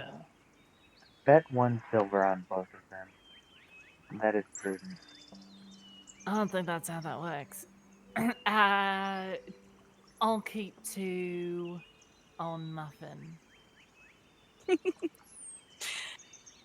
Okay. Roderick, point out oatmeal to me, please. He's a little one right there chewing on his own back leg. He's getting the kinks out of that muscle there. I nod, and I'm gonna try and keep an eye on this guy. Okay. Sorry. Well, who did you want to bet on, Hattie? I'll bet 1 silver on Syrup. In spite of himself, Hattie is now getting into the wanton spending of money and the betting. And you have, and the packet of money that you were handed was like a good few silver pieces. So Yeah. Yeah. Okay. Once again, the ferrets are placed within the cages and then released, and the same scurrying madness with weird hissing and small barking noises that ferrets do make at one another fills the air for a good another couple minutes. This time it feels like this race is much shorter, but rather, well, not entirely surprising for Syrah, Muffin manages to pull through at first place. Right. I should have trusted you. That payout is 24 silver. Oh, I'm fucking making bank here. 24 silver. You said that race was shorter, so for the last few minutes of Speak with Animals that Roderick has. Oh, man, my little friend, you're what are you doing, my little friend? You gotta get in there. We're trying to do this. Do this for the child, Oatmeal. Do this for the child. His head swivels side to side as he's not really looking at you. Hey, Partway through my pleading, the spell expires, and he's just like, what is this guy doing? Hey, Penny, gotta say, I know I'm betting against you, but I don't want to see you lose like that. I think that one's spent.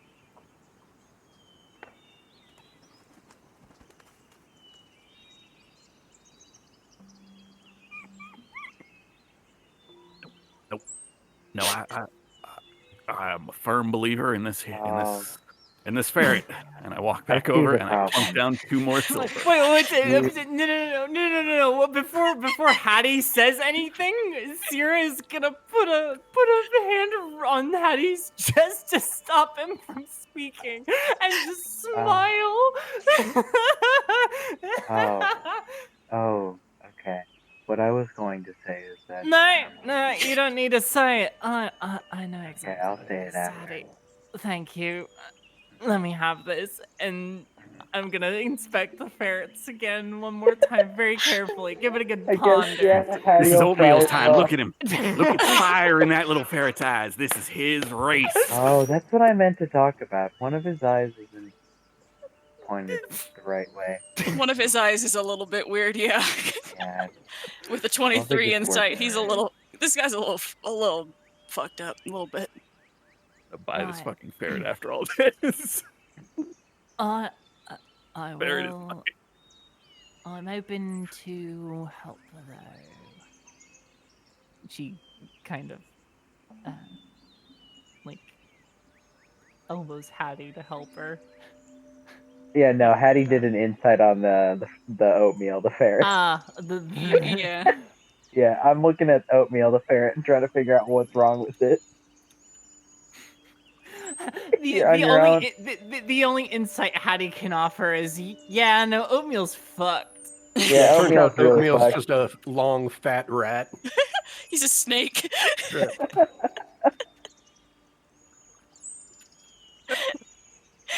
Anyone else going in on this? On the bets or on the insight checks? On the bets. Yeah, I am going to bet on Syrup, and this time I'm going to bet on Bearclaw because they've got the name of an animal in their name. Sarah, who did you incite? I don't know who's still got it in them, Sarah. It's got the eye of the tiger. Crepe has pretty good odds. Crepe looks pretty feisty.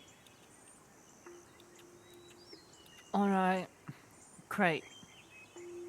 That's my money on Crepe. Okay. Once more to the breach.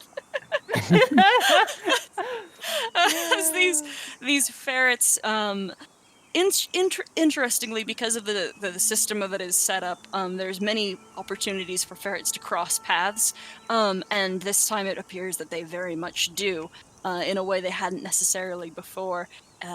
Kind of all eventually turning into what looks like a gigantic yarn ball of fuzz, and just a swarthing mass, all except for Oatmeal, who very bored kind of lazily meanders his way through the obstacle course, happily pausing to chew on things every once in a while, being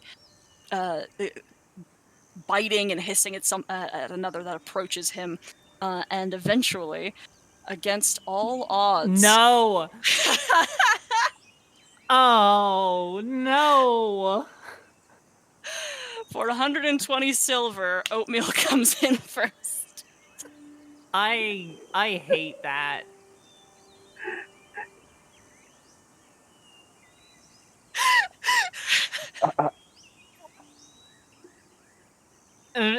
Sierra doesn't have words. She's Yeah, just Hattie is like slack-jawed, like Hattie is completely open mouthed, just like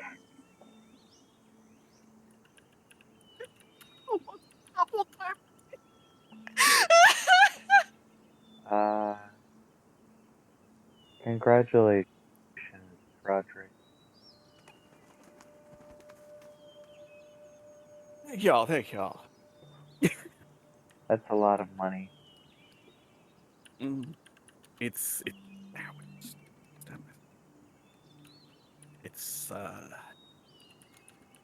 indeed it is, little Hattie, but it's more the. It is more the.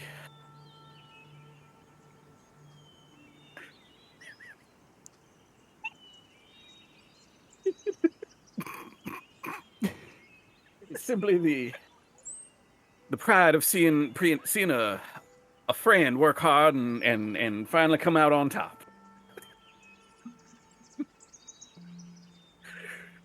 I don't even know. What do I have? Millie, my good friend Millie, make sure little Oatmeal's getting a little bit of extra in his feed dish tonight. That's my little friend right there. Oh my God, how many can I go through in one sentence? I think also that Oatmeal might be damaged, and that might be something you could fix.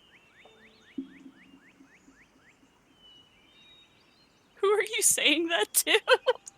Just like to Millie, basically, but like out just to the open, to the other people present.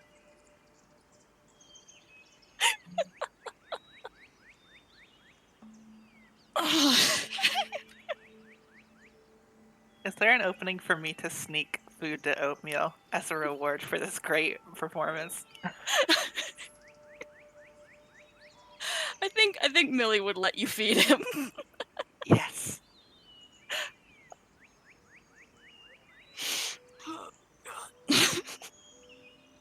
You guys want to keep playing this one, or are you good?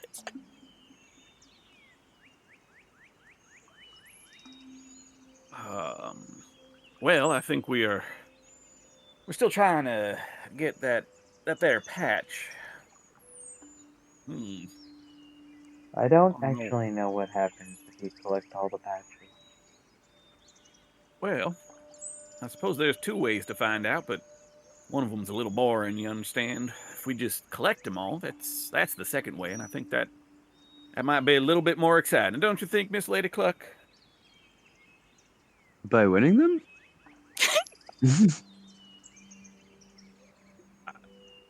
Yeah, by winning the patches instead of just asking somebody if there's anything special for all of them. Oh, yeah, in that case. Oh, sure. Oh, definitely. Yeah, half the fun is in the finding out.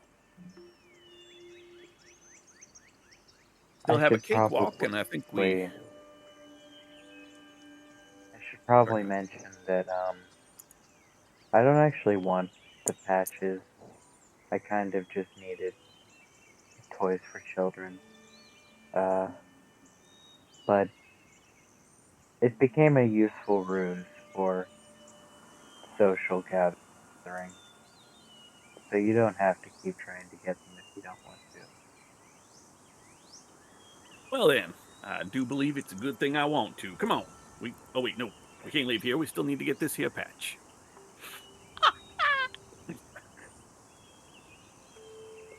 Oh, we have to do this 3 times in a row. I don't think I can do that.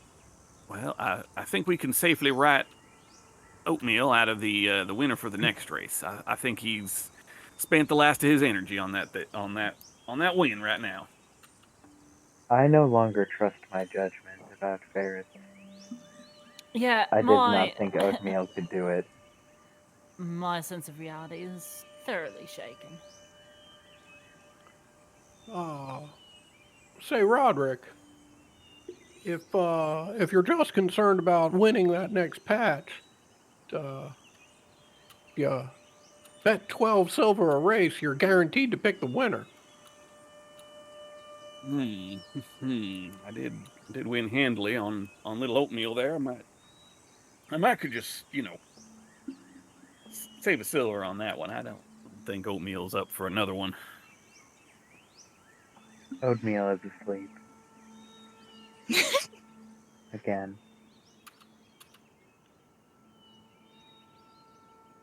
You want to just put down 11 3 different times and see what you get? He's only got to do 2. He won the last one. Yeah. Yeah? I mean, that's 2 gold. That's over 2 gold just to get this patch. You're guaranteed to make money back. Like, not necessarily a profit, but you'll make some money back every time. Sure. I'll plop down the 11, 22 I didn't think we were going to get silver into hardcore gambling tonight. Yeah, I love me that. neither. You'd love to see it. Betting on the ponies. Gotta spend money for that one last rush, baby. Oatmeal won the next one. You're lying. I'm not. Hattie is very visibly troubled. The one after that is what is that? Cupcake again. Okay, hold on. Before I think Oatmeal was like just hiding okay. his power level from you. Yeah, I guess. I basically am just plunking down the 12 silver for each one. Mm-hmm, mm-hmm. So okay. If you're going to be betting for everyone again, that means you'll make 14 for Cupcake like, on the third one. Can I just buy one of these batches? And then for Oatmeal, that's another 120. So I think you still profit. I think you ended up still profiting. But only barely.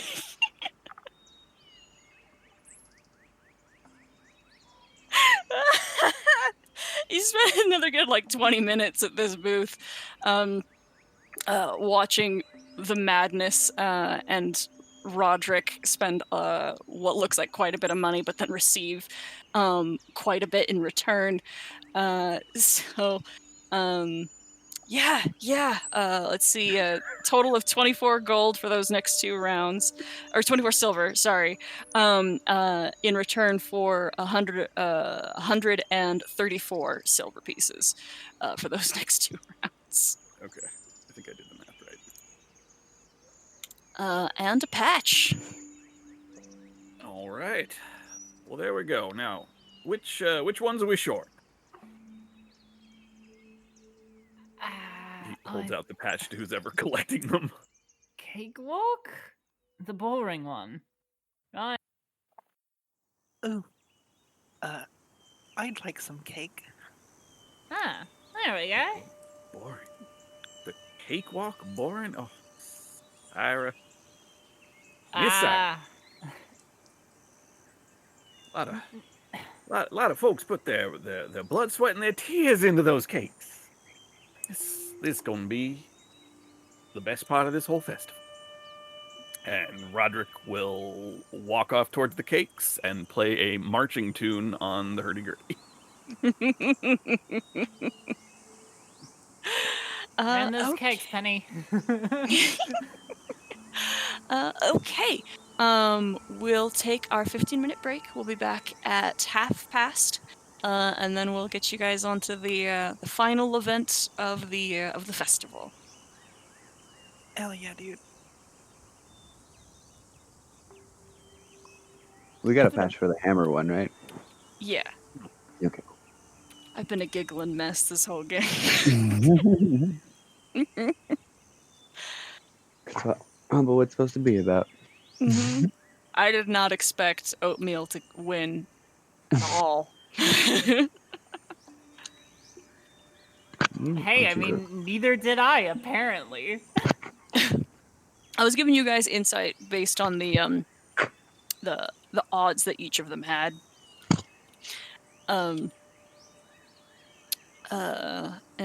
Yeah. Oatmeal had a 2% chance.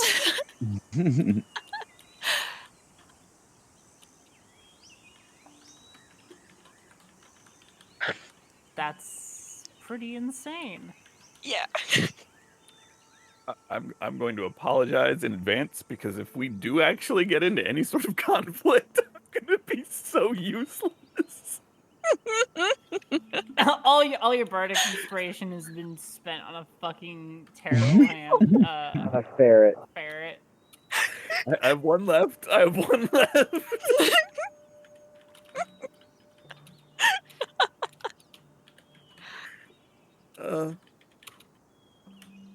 How's everybody doing? Good. I'm getting some pizza rolls in my body, so better. Thought about ordering Sounds like a pizza. good plan. Hi, Chloe. Thanks. It's a I great had to session so far. surface. I had to good. surface from underneath the blanket sea. How? Okay.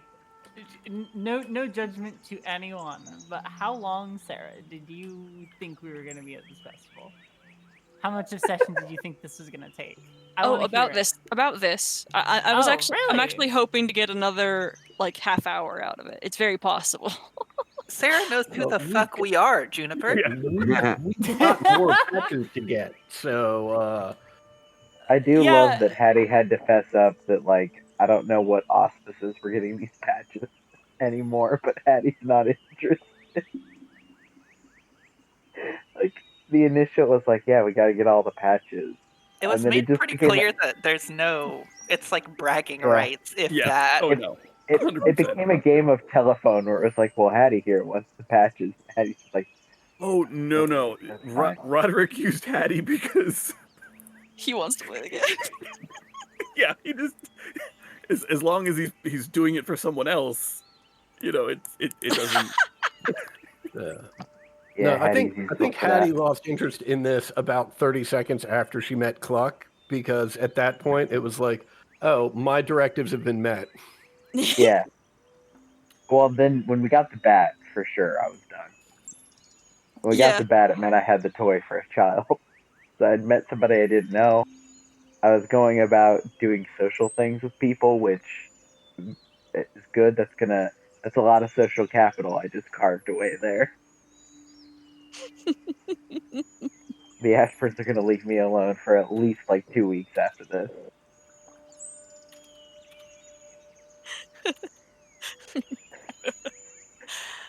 They just want to make sure you're okay, which, like, Oh no, they're in factually the you right. are. Yeah, like they have a good point. They're being completely reasonable. Hattie is trying to be reasonable back.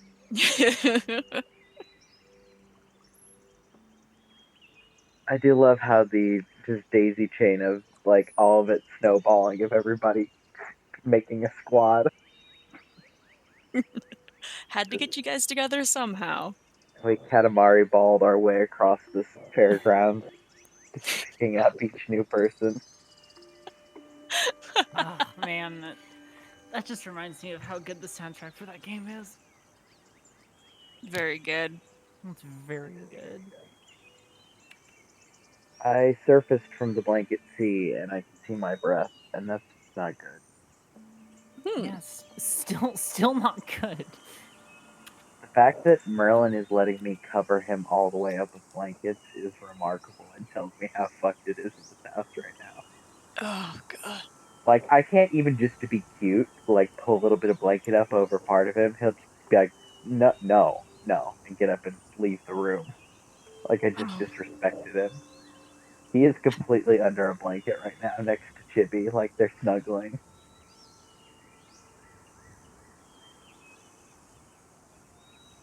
Alright, I'll be right back.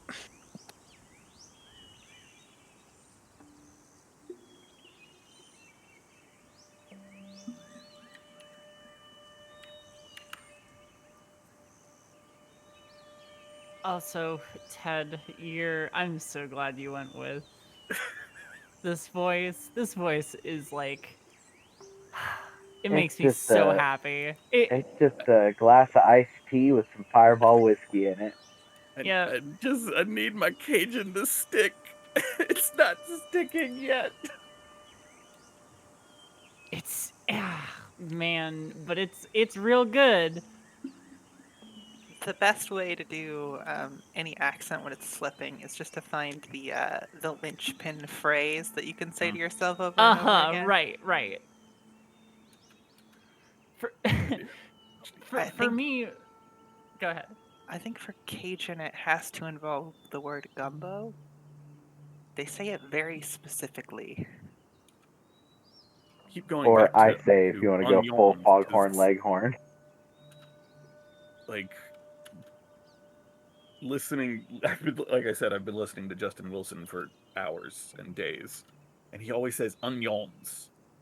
Like, Yeah, yawns the onions. Yes, yeah. You gotta, when you got the little French boys thrown in there. Mm. Onion.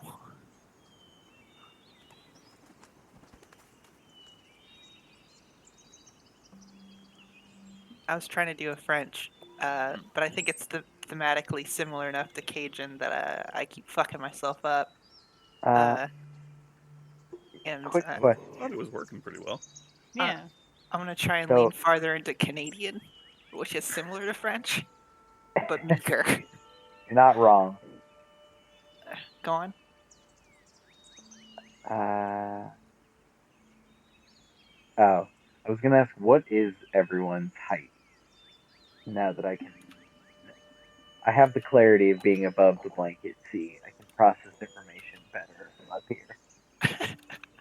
I apparently maxed out Roderick's height roll because he is 6 foot even. Hell yeah. Mhm. Big tall. Yeah, but he is like real skinny. Is Cluck is pretty tall, right? 20 pounds. Holy shit. I don't actually know. I never rolled for her.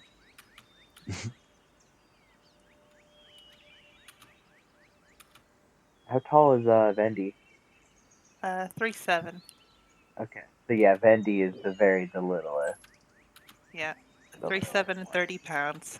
Just a little tiny thing. Very tiny. Okay, I just need to verify that Hattie is not the littlest here. I think Mapoks are actually pretty heavy though. Like, they're shorter, but they're dense. They're stocky. Little solidly built guys. Yeah. I got hollow bird bones, so Yeah, all you burbs are hollow. Yeah, Roderick's 120 pounds yeah. for 6 How feet. much does That's- Sierra weigh? Because Sierra's like the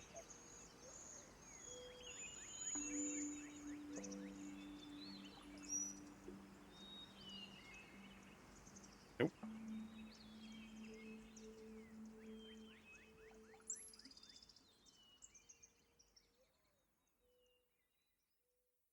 Welcome back. Hello. Did Cody cut out? Yeah, Okay. we can't actually hear you. He's been having some connection issues.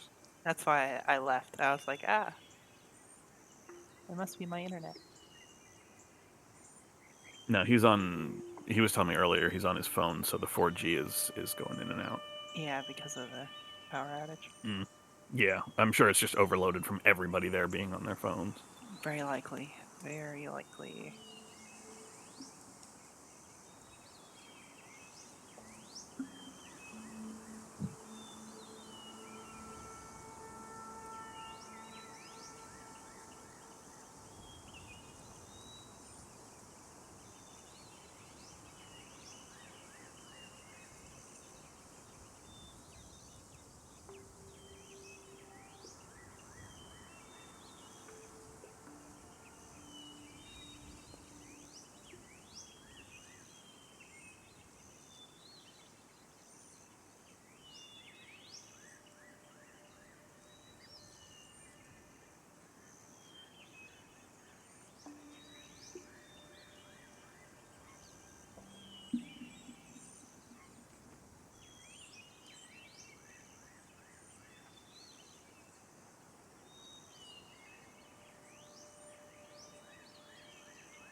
Sorry, I don't know if I ended up answering the question or if I was on mute.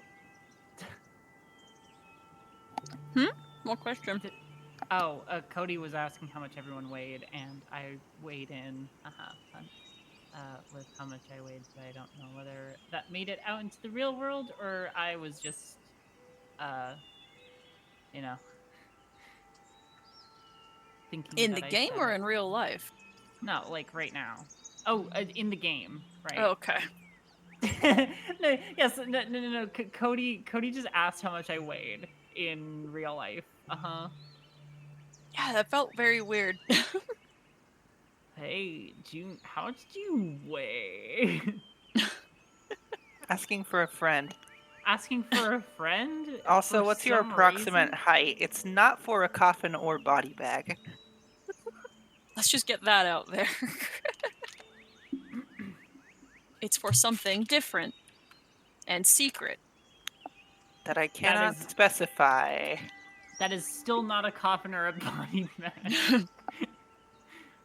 I can't stress this enough. It is not either of those things. It's not a coffin or a body bag. Why are you stressing the or so much? It's not a coffin or a body bag. I don't know how much clearer I can be that I cannot be more clear with you.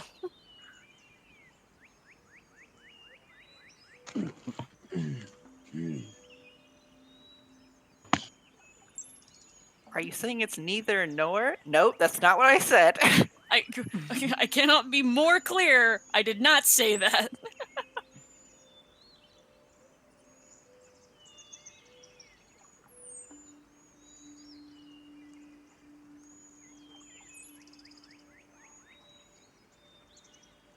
Welcome Welcome back. back, Cody.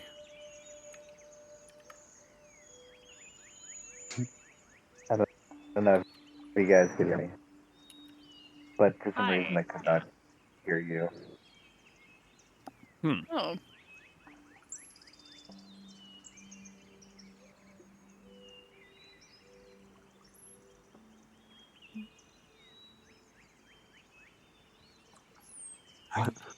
Look, that from here, considering it's currently being delivered with me laying freezing. you're kind of in what I would consider the worst position to be using Hattie Uh-huh. voice, and that's Uh-huh. just coming. That's just because I don't want you to fall asleep. Well, that's why I surfaced above the blanket sea, because it is impossible to fall asleep up here. Hmm. Too The cold. air is too cold. I can see my breath. Yeah.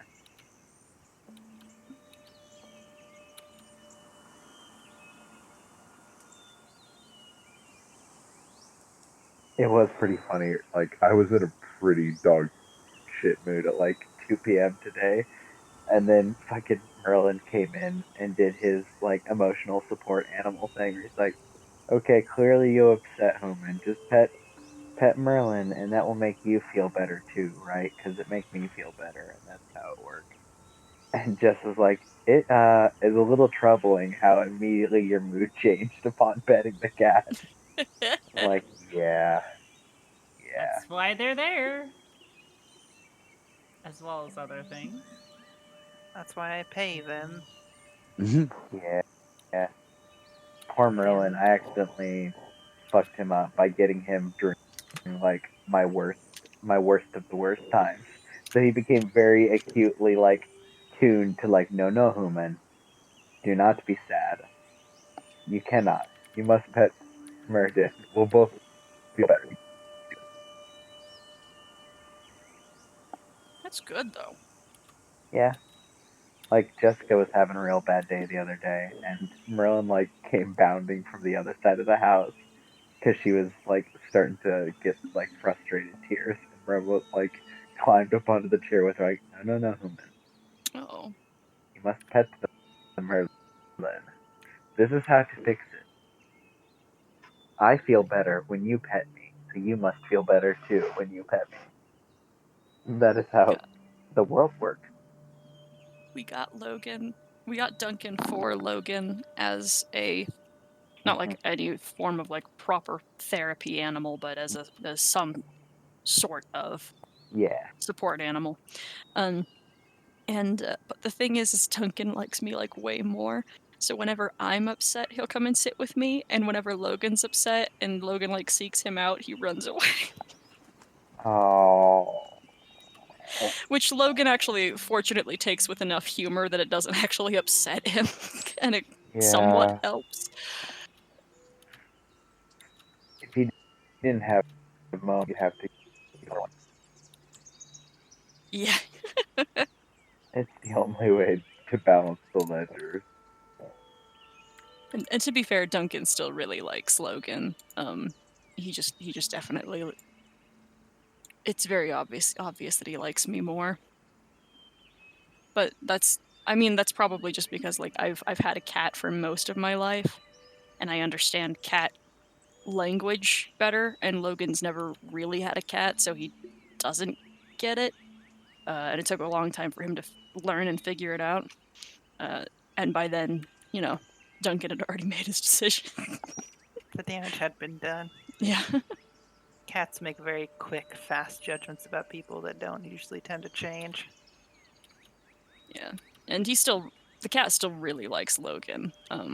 And usually if I am refusing to give him attention, he will seek it from Logan, which is good. When I went to get Merlin, he is obviously a very pretty cat.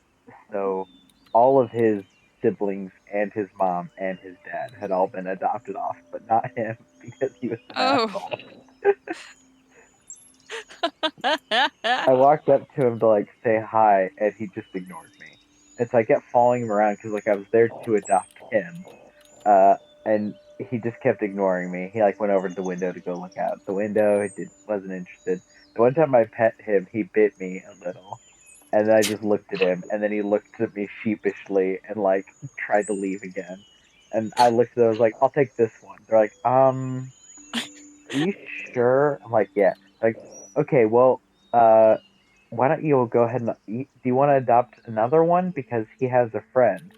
I was like, oh, is it his friend? And the like lady on the other side of the room was like, well, it is his friend, but it's mostly just that it's his only friend. And we were like in a trailer filled with like 25 other cats at the like the animal shelter, Uh-huh. and Merlin just walked through them completely ignoring all of them besides this one little cat who he sniffed and then walked away from. That was his friend.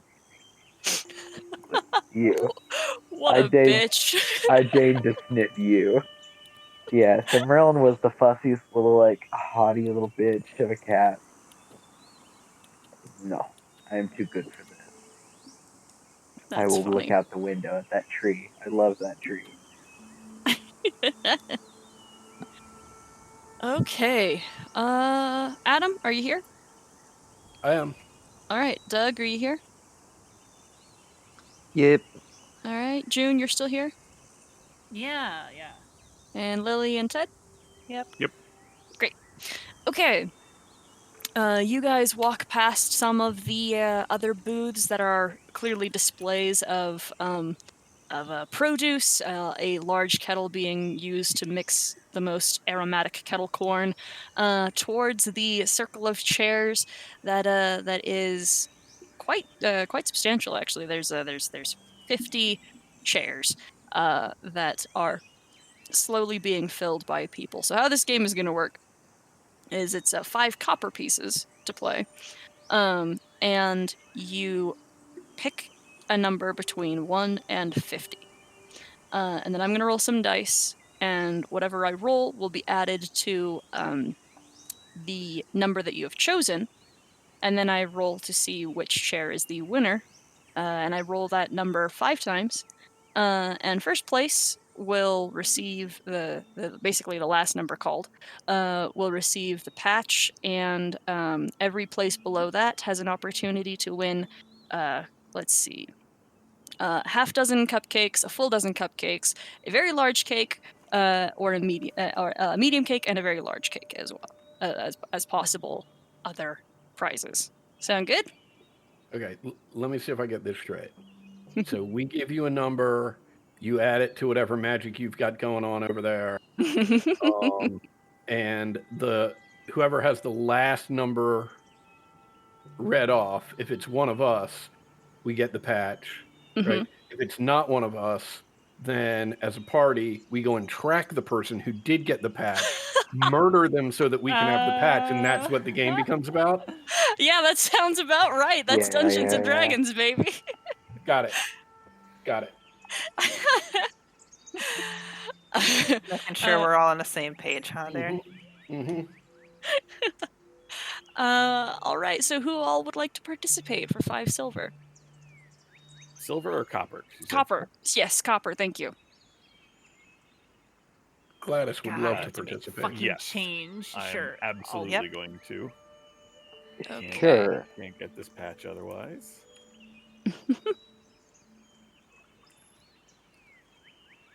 I would Okay. too.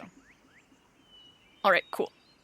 So everyone who wants to play, you'll have. I mean, because this is going to end up mattering, you're going to have to say the number you'd like to pick out loud, and that'll help everyone determine, where they would like to go. 1 through 50 are your options. 6. 37. All right, I got a 37, a 6, 29. 29, 7. 43. 7. I said 29 at 2 seconds before June, and I was muted, and now I'm so mad. 16. Has someone said 16 yet? No. Okay. Okay, cool. Now I roll some numbers. Okay, we're gonna add 30. Okay. So at the chairs. There is a short there's a couple minutes that play where there is a oh my word. A Luma with a flute that plays a very jaunty little tune for everybody. As you circle the chairs for a little while, you each move 30 places. And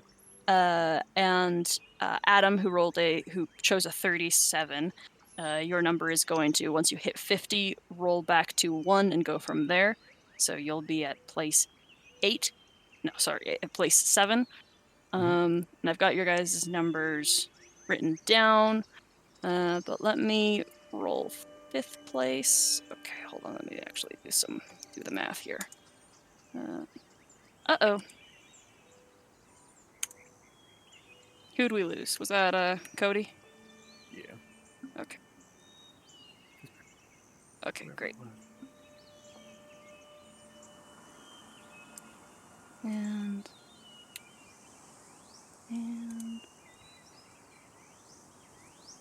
6. Okay. All right. So the first number called is a 19, which is none of your guys' place. Then a 60. No, that's not right. And then 5, which is very close to Gladys. And then 1. Again, close to Gladys, but not close enough. And then a 25. Wow, okay, all right. And then a 28. Yeah, all right. First round, nobody wins anything. Mother clocker. Do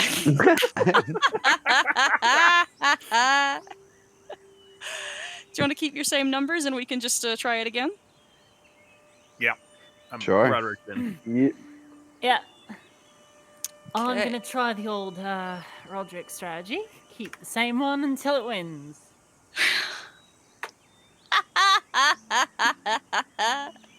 Roderick takes off his hat, gives a little salute, puts his hat back on. Okay. Do you guys have your numbers? Do you guys have your numbers written down, or Yeah. you know what they are? All right. So for the next one, we're gonna add 45. So I'm just gonna call out numbers, and if they happen to be yours, that's how it's gonna be. Okay, ready? Okay, now I'm already confused. You had a 30. You had a yeah. So am I adding 7 to 45 or am I adding 37 to 45? We'll start with. We'll go with your secondary number, which is for you it's a And 7. when Okay, it hits so that's a 50, it rolls 52. Does over. that mean that rolls over again? It's a 2. Yep. Yeah, got it. Okay. I'm deeply confused. I am also a 2. I actually have your guys' current numbers, which is actually well hold on. Let's That's go fine. back to your first numbers. That's going to be easier. Yeah. Because I was just doing this on paper, and that I don't need to do that. Okay, so we've got the 37, 6, 29, 7, 43, and 16. Mm-hmm. All right, I've got 21, 24. It's very funny how close it is to you guys. 6. Hey, Oh God. that's third. And 1 again. That's very weird. And 16. Actually, Hey. 16. Hey, Lady Cluck. That's first place for you. Lady Cluck indeed. Yeah, which means you actually do get the patch, and Roderick gets a certificate for a custom medium cake that serves 12 people and counts as 6 rations. Cake. Cake certificate. I'm just writing that down. If you guys want to keep playing, you're welcome to, but you guys got I'm what you good. came for. Yeah, I think we're good. That is sufficient. So sometimes you dip into the valor there, and I'm like, strange. Yeah, I didn't. That one wasn't in character. That was just. That was just me. I'm just a little bit of Valor. All right, so it sounds like between the lot of you, you've managed to acquire one of each patch, which are just patches. Yeah, I mean, I guess I'm the one collecting them. Do you want me to write those on your sheet for you? I'm definitely gonna give them to the first Mapok child that I see walking by. Literally the very first. If they're all just giving me patches, like, and they're not worth anything, right? Just Not patches. technically. We can't like Well, trade no, them in for something bigger, right? You actually, I think I've got mechanics to actually sell them to people who don't want to earn them. Okay. You mean we could have just bought them? Well, where's the fun in that? Yeah, no. Okay, so does Roderick want to hustle these? I mean, Roderick will hold on to them. As he hands over the last patch, Roderick will look at Hattie and just say, "Well, now we collected you all the patches. What do you think, Hattie? You feel anything? Anything happening there?" No, I was going to give them to a child. Well, why don't you just let me hold on to them, and we'll see. Maybe something comes up along the way. You know. Okay. Yeah, he like gathers up the other ones that he has and hands them over to you. That seems fine. Never know when something like this might When you just make a need- difference. When you might need fair patches.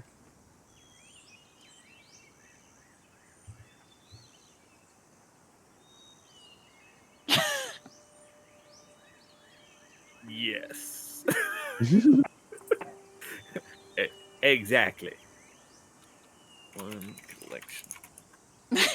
Yeah, Hattie like puts the hood back for like a second just to like glance up at your eyes. You can see like the skeptical look and then just nods and puts his hood back up. Right. Roderick looks at you with like not determination, but like he genuinely like believes. Yeah. This could be a thing at some point.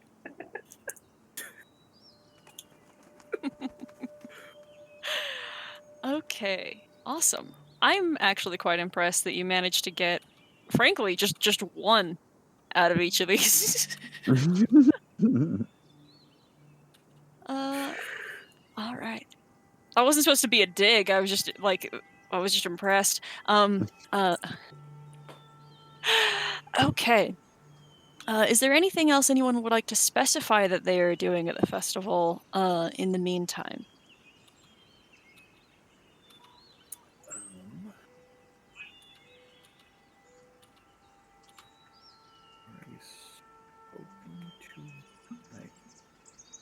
Buddy.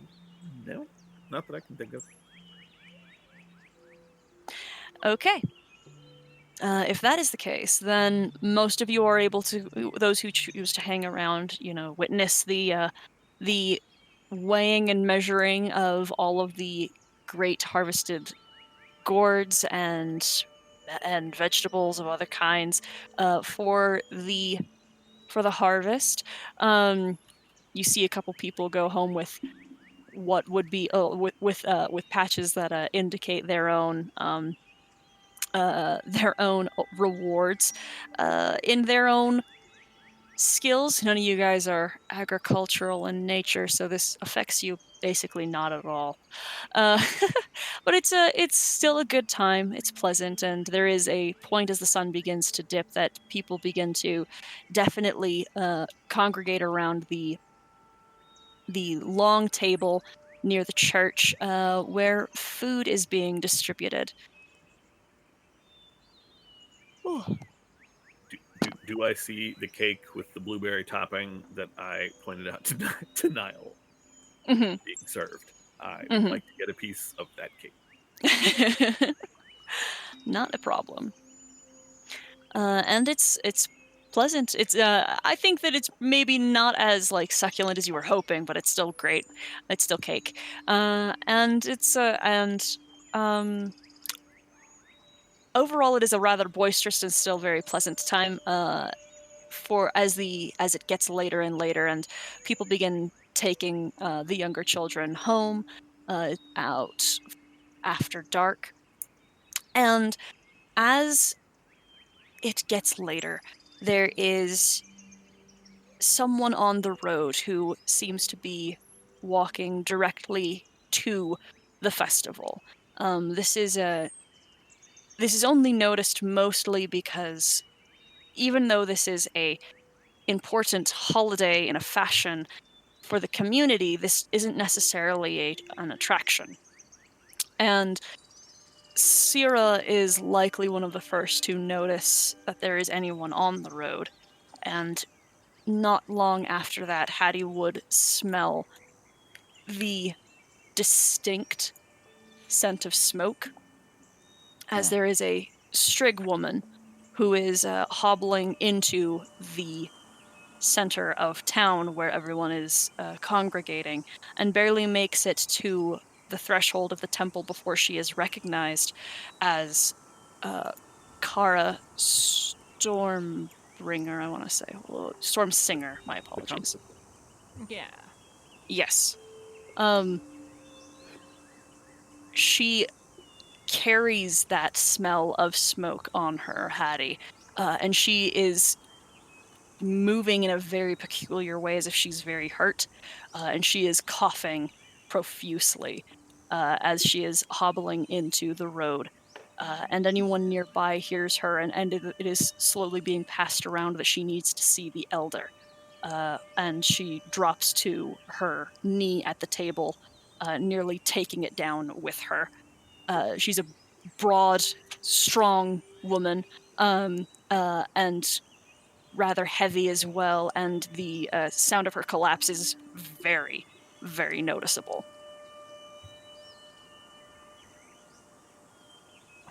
Syrah will immediately try and make sure she didn't hit her head or anything. Attempt a good healing word. Cindy also moves very quickly to help, but is of not much use in this Sorry, particular cure wounds. situation. Okay. What does this magic manifest as, Syrah?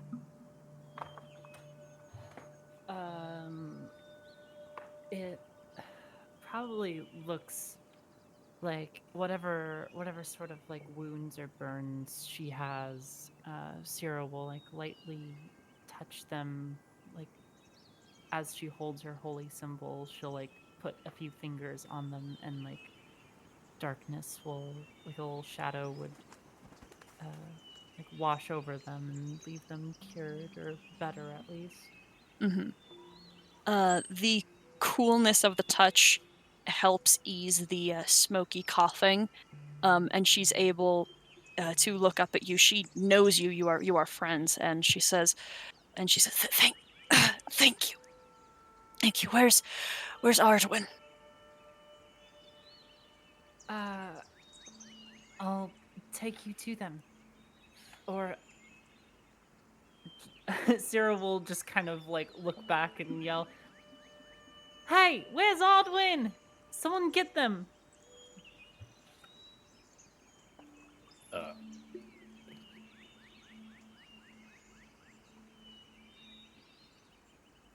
Do we have any idea where they would be?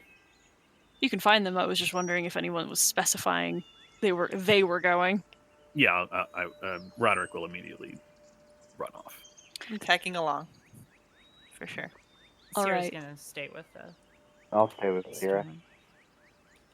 Okay. After a moment's scouring, and after hearing a bit of Kara's what Kara has to say, and the shout, Ardwin is summoned and retrieved. She is walking in the direction of the fallen Strigg as you are all scrambling to find her. And And she goes, she herself, quite the old woman, asks that someone help Kara to the Kruk house, as she will not be able to help her right now. Gladys will, Gladys will offer to help. Okay, great. With even little support, Kara can be taken to the large estate of the Green Bottles. And there, inside, under the threshold of the symbol of Hanera, there is a comfortable cottage home that is very unique in its own standing, as it is one of the largest complexes in the city, but is made to feel like a humble abode.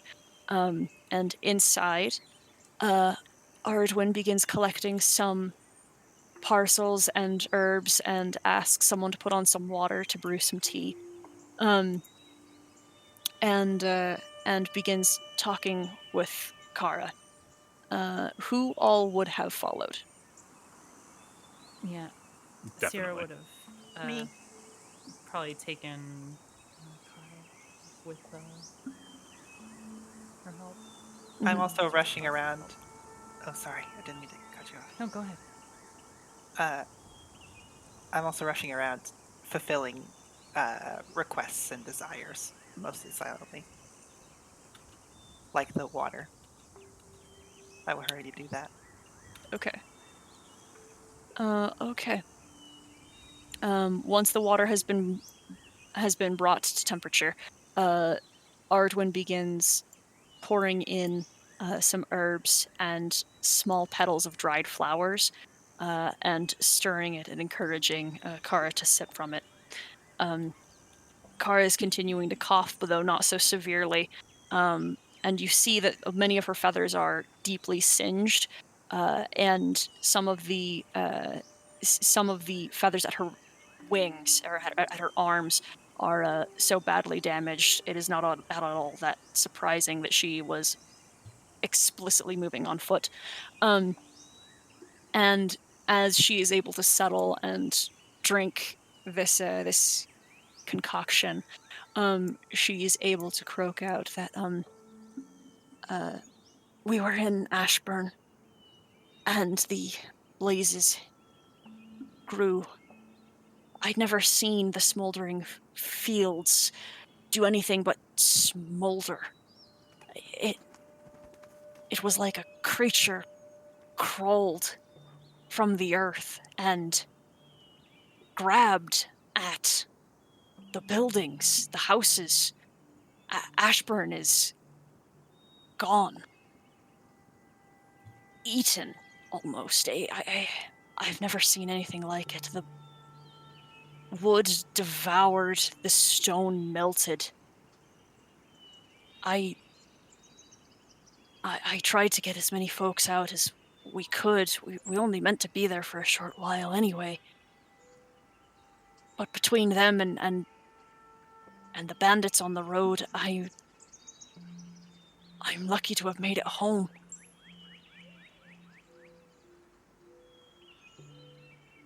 There are many that were left behind. Lost. And taken. The scorched fields are growing, and they're growing this way. We have to... There's got to be something that can be done.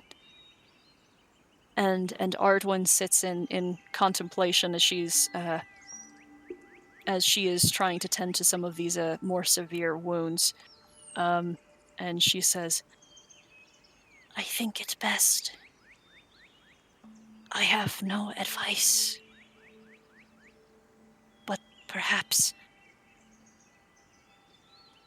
the Ode Guard, the Perch Guard that we were promised. They have not yet come, but we must go. We must have someone. Kara, are you fit to travel? Elderheart. Could you go?"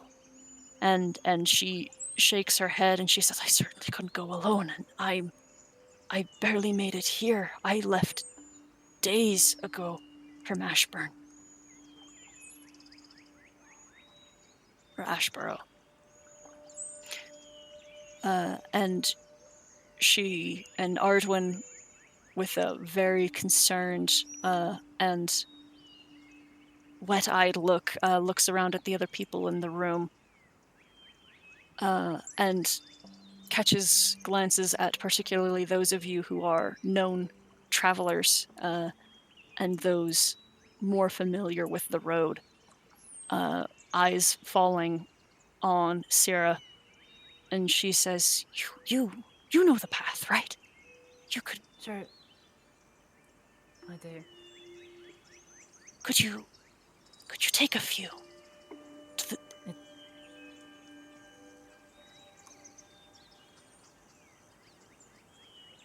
Are you there? Go.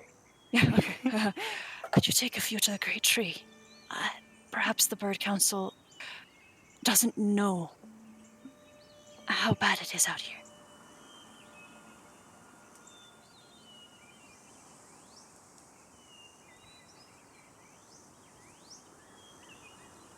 You're muted.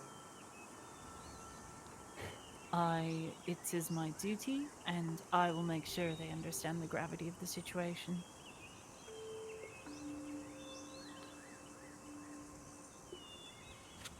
Thank you. She looks around at some of the others that are here and says, I don't know that I can ask any of you to go, but sending Seer on her own, as knowledgeable as she is. Roderick just holds up a hand.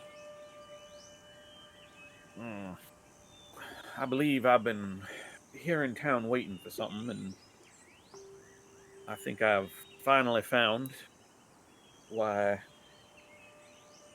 my dear Serena sent me here in the first place. I will volunteer for whatever needs to be done.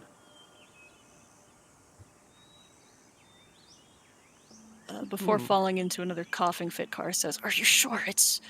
The roads are incredibly dangerous."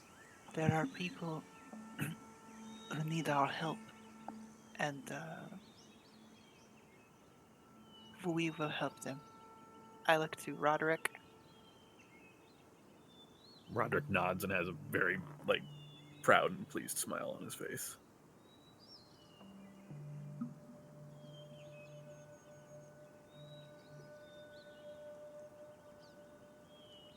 Yes, well, I'm originally from Alderheart, and I have some sense of how dangerous that road can be, and have a sense of how to traverse it too. I'd be more than happy to assist. However, Kara, are you sure there are no survivors that are in need of our assistance?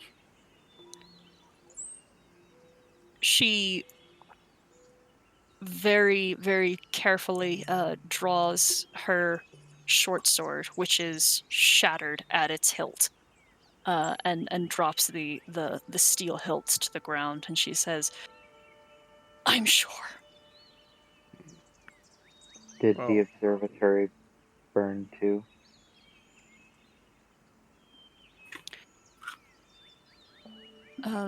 She says, "Everything is leveled."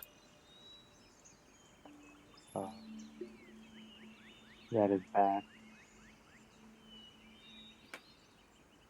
Well, yes, Hattie, that is bad. I mean, I'm sure you mean it's not as bad as the loss of the people, but it's bad as well. It is also bad, yes. Now, Ardwin, what about protection for the town while we're out on the road? If we've lost as many militia members as Kara says, We will do what we can. Perhaps the Ashburns might be willing to support us in their absence. But all I can ask is that the designated perch guard that we are owed be requested and brought here as soon as possible. It only makes your journey more dire.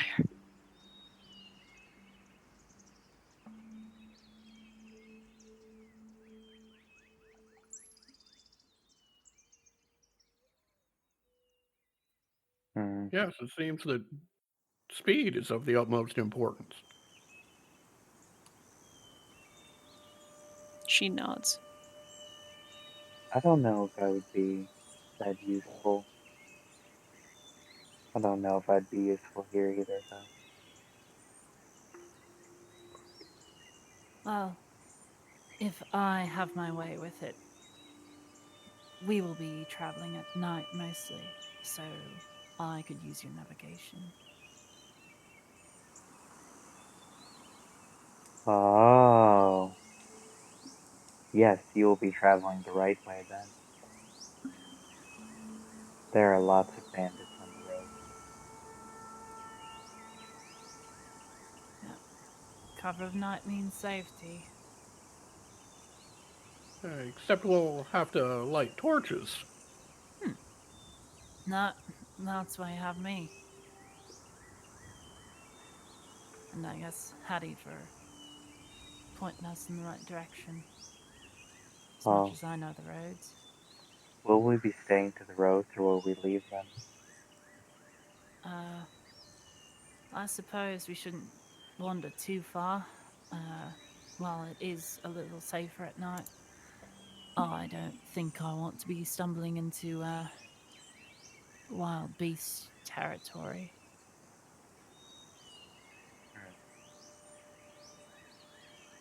Granted, if we do wander off the roads and just take a more direct path, we can probably camp safer in the day. Yes. We'll decide that when we head out. We still need to pack provisions for the journey and such. I will accompany you then. If we stay to the roads, it will not be a concern. But if you leave the roads, you may get lost. I won't get lost.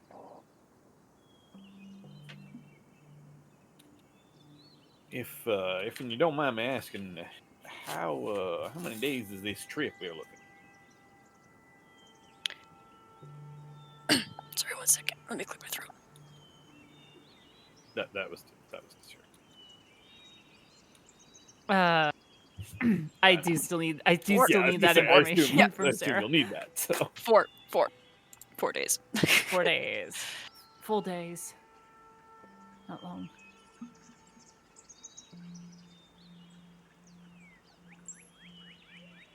and you want to travel at night, or are we setting out in the morning?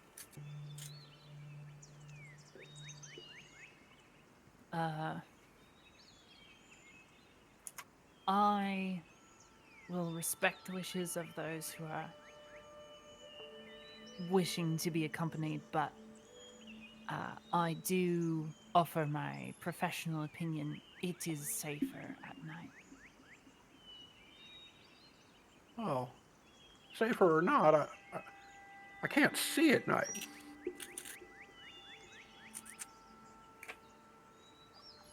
Well, as long as you can see your foot in front of the other. And if there's trouble, There shouldn't be, but then we light torches, then we go loud.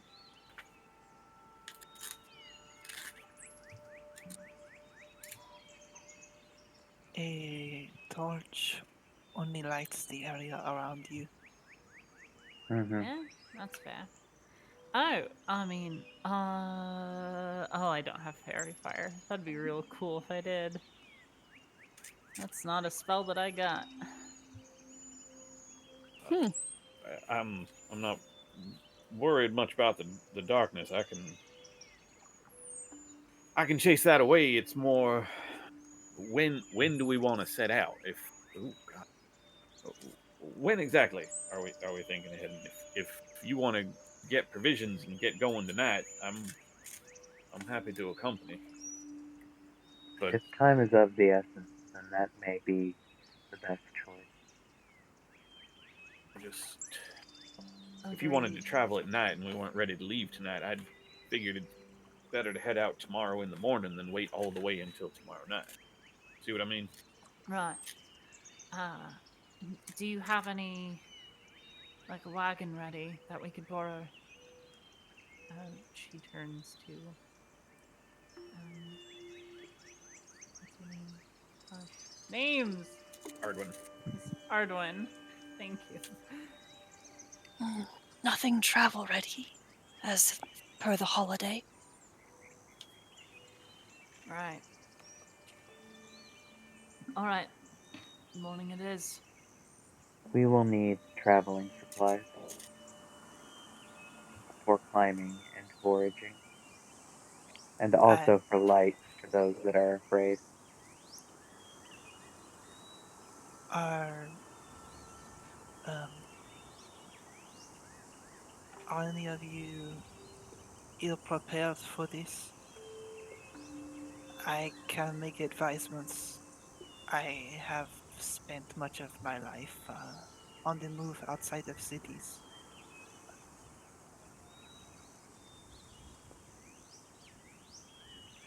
I can tell you what you might need. Oh, I've done a fair bit of moving around myself, but any expertise you could lend, I'd be happy to hear it. I have a bag at home, ready unpacked, very neat and tidy. I will show it to you. You can pack something similar. I think that would include me as well. I haven't really been out of the city much.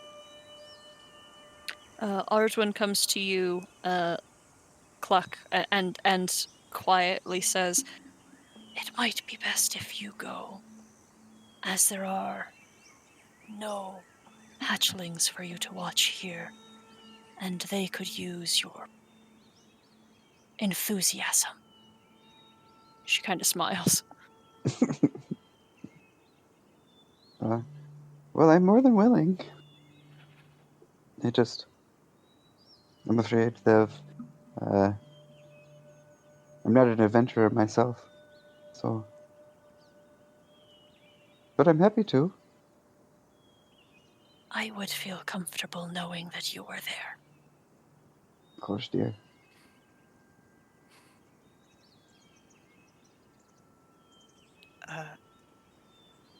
Those of you who need help packing, come with me.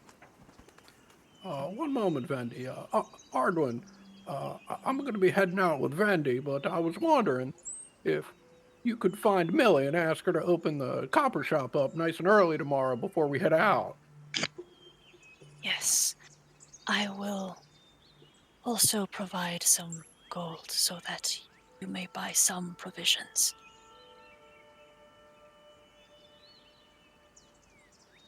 Wonderful. Vandy, lead the way. Vinny's gonna lead whoever wants help packing back to her house. I'm going to assume those who are familiar with the road might not feel that necessary. But yeah. Yeah, I Anything? think Yep. Hattie is going to ask Syrah and offer everybody else, anybody that wants to work out the route, because Hattie wants to pull his chart out.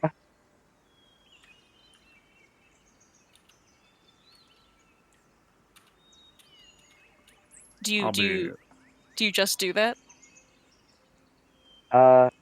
He will so he'll say, I can get my chart out if we want to plot the quickest route there.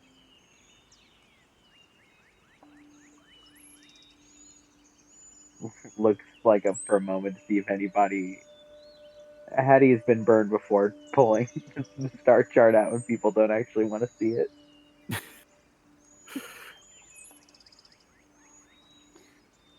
Yeah. We can go over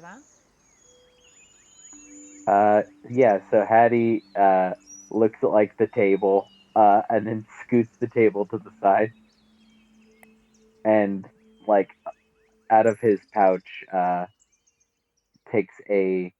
It looks like kind of from the look of it like a blue made of like very nice silk.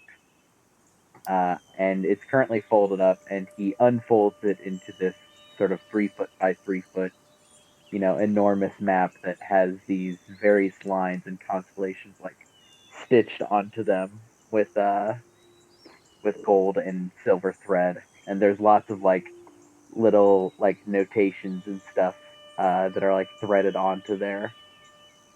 And Hattie will like unfurl it and like immediately start like walking on top of it and like looking down, and like you can see he's like muttering to himself. He keeps like looking up at the sky even though we're inside, and like muttering. I don't know if I need to do a check, but I think it's fairly standard. Yeah, I don't think you're gonna need to do a Yeah. check because in truth, at a group your size, and all.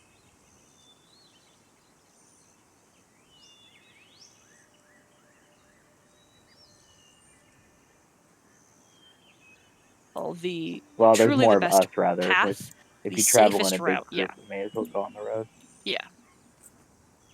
So yeah, I think Hattie gets out a little notepad with like charcoal, and you can see him like lining up and like muttering to himself. By the time he's done, like his fingers are like covered in charcoal, and he's like stepped all over his map.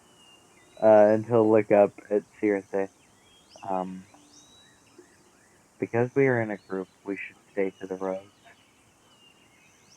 unless we really have to leave them. Sounds right. Either we should travel alone, or we should travel in as big a group as possible if we want to be fast."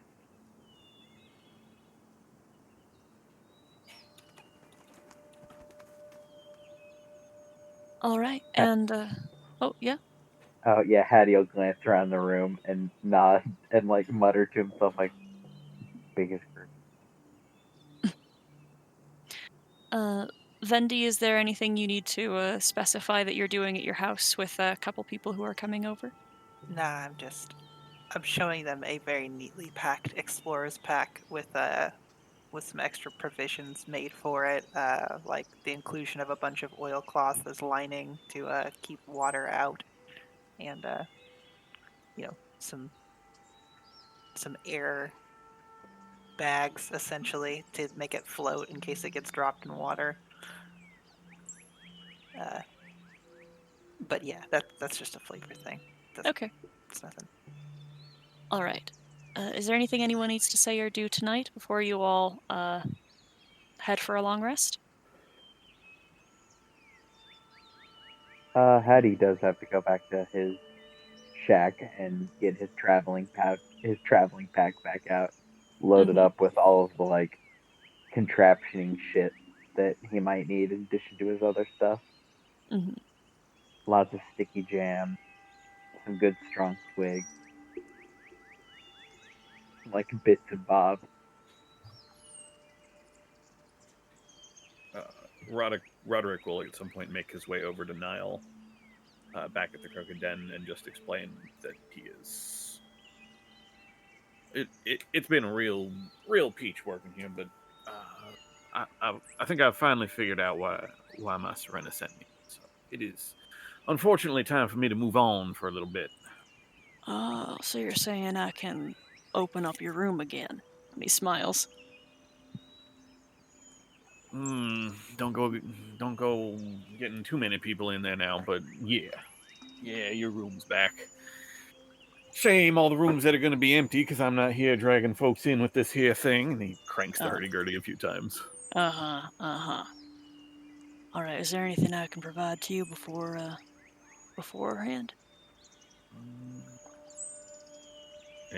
Any sort of spare supplies, any sort of spare food you might be able to let us. It's only a 4-day journey, so we don't need too much, but Help yourself to the kitchen. But I'll go real gentle. But I want to make sure that these folks, there's a good thing they're doing. Keep them fed, keep the spirits up. he nods and he says, "I look forward to the day you darken my doorway again." He sticks out a hand for you to shake. Roderick will shake his hand enthusiastically. Darken your door. I brought nothing but light to this place. How dare you, sir? Follower of Gesme saying I bring darkness on your door. You wound me. And then he will sling his bag over his shoulder and, well, no, I guess I'm not leaving till tomorrow, so. But yeah. I'll say that you can get rations from here, enough for yourself. And yeah, everyone. I want to double check. Is that everything? Till the morning. Okay. The diplomat's pack doesn't come with rations, so I had none. In the morning, you all can go to Penny I keep calling her Penny. Millie Farthings, the copper shop, and you are given. She is actually there very early, and you are given a 5 gold allowance under the name under Ardwin's name. For anything in the adventuring gear under 50 gold is all the stuff in stock. And Ardwin provides 5 gold for you guys to pick up some things that you might need. I'd love a grappling hook. If you have the money for a grappling hook, or if you want to take the money from the group 5 gold. I have money for a grappling hook. I don't need to take it out of the group fund if we're going to use the rest of it. We'll see. We'll see what the rest of the group gets. Might be 2 grappling hooks. No. I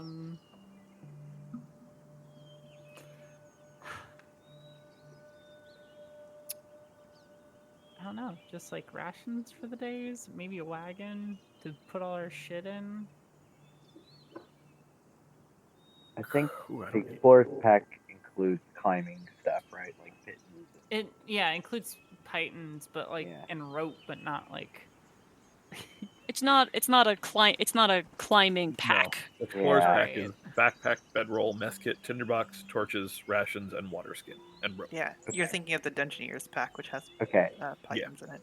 Is there any of the climbing supplies? Because there's also the climber's kit. Yes. Which is a separate thing for like 25 gold. Ooh.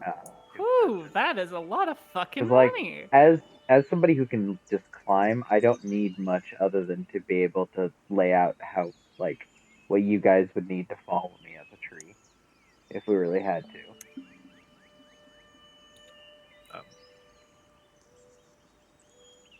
If I can just buy an Explorer's Pack with my starting money, I would do that, because I have none of the common adventuring items you would need, like, say, a bedroll or a backpack. You would be able to buy packs here if you got the money for a pack. Carts are 15 gold, and that's just a hand cart. Okay. Say, Millie. Yes, dear? I'm gonna need to see the nails.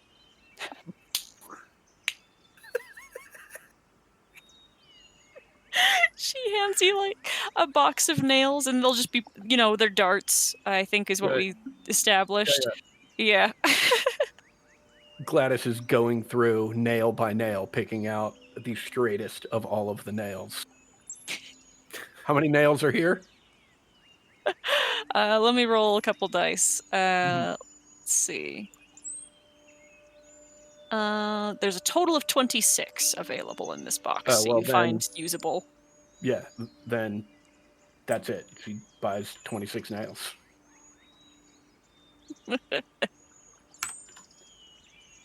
Yeah, and I'm also.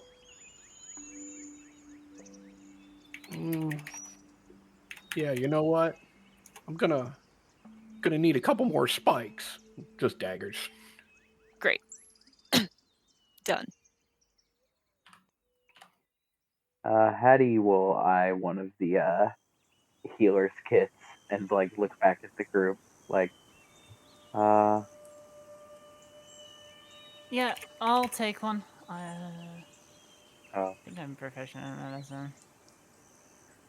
Healer's kits you don't need to have proficiency in. You just use them to stabilize someone yeah, they're as an basically action. just 10 charges of yeah. like basic first aid supplies. Yeah, they allow you to do it without a medicine check specifically. Mm. That's the Yeah. whole point of the thing.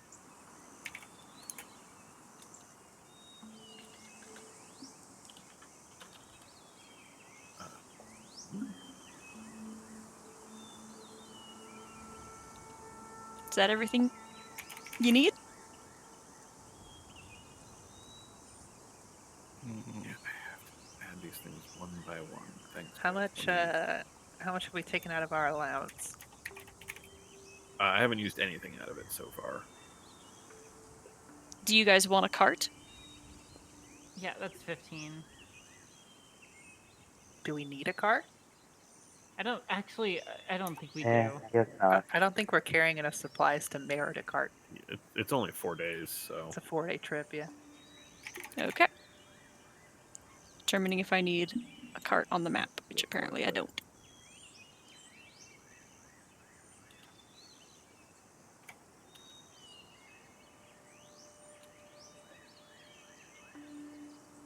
Okay.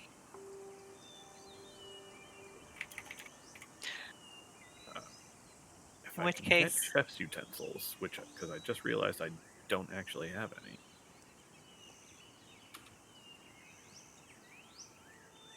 Yeah, they're a gold piece.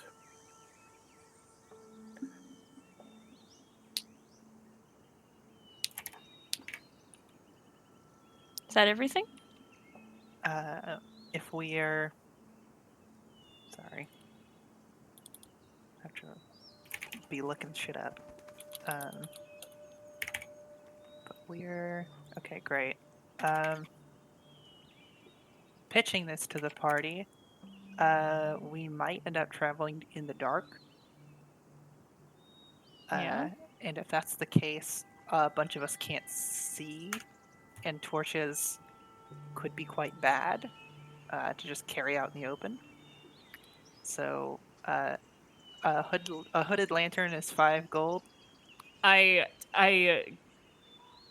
politely say, yeah, I mean, that's fine, but she kind of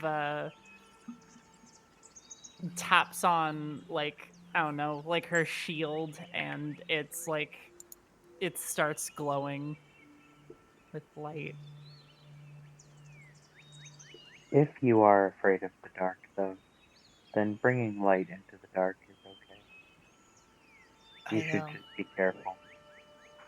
I don't mean to be rude, but the light like this will be carried in the open and will attract predators from quite a ways away. The hooded lantern shines light directly into the ground instead of the surrounding area. Makes it Huh? harder to see.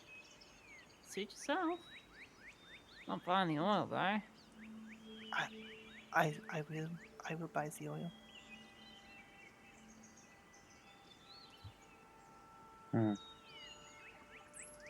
Oh, I'll pitch in there, Vandy. I've got some oil from this lamp. Because apparently Diplomat's kit comes with a lamp. But I picked up a few torches just in case. I know they cause... I know they cause one to shine like a beacon, but if we're taking the road, that doesn't seem like it's going to be too big a concern, especially a large group as ourselves. It will Yeah. attract predators. We should try to stick to the hooded lantern. I When agree. possible. I don't imagine there's many wild animals going to come towards fire. That's... You would imagine incorrectly. Mm-hmm. Um, I don't think I will. It's fire. Things... I I'm gonna ask Yeah, you to make a lots nature of- check, Lily. Can I make a nature check as well? I Yes, was you ref- can. Bandits, maybe. I, but, I was referring to the bandits. Yes, well, I wasn't the talking way about I see it, animals if there. there's bandits out there and they're coming towards the if there's bandits out there and they see the torches that any one of us might be needing to carry around, or the light that Miss Sierra there or myself can create. Fact is, they either can see in the dark, and already I'm at a disadvantage, or they themselves are going to need to be carrying torches. In which case, well, then we're just on neutral ground, aren't we? It Better is than a- wandering around blind, I think. It is a minor precaution. I am happy to stick with the lanterns, but just in case, I got these torches here. Yes, it is important to have a backup option.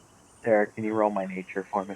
I did, yes. You rolled a 22, Cluck rolled a 19, so the both of you have an understanding, particularly because of the scorched fields. Most creatures, most animals in general, are going to avoid any light that they see at night. And especially in your guys' region, that may not be the case farther out east. And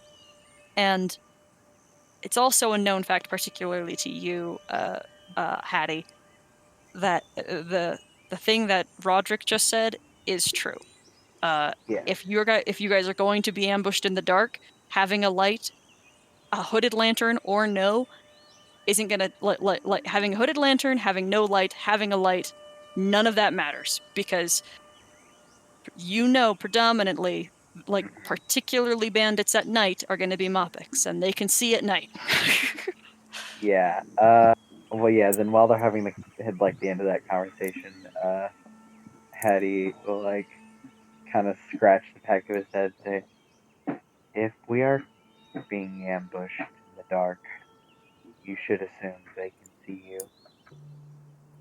They will probably be Lepoks Yeah. or something else. That's what I just Dark. said. Yes. Regardless, as long as one of us knows where we're going, we can make our way, I think. To further clarify, those of you who cannot see in the dark, you should assume while we are in the dark that you are always at a disadvantage.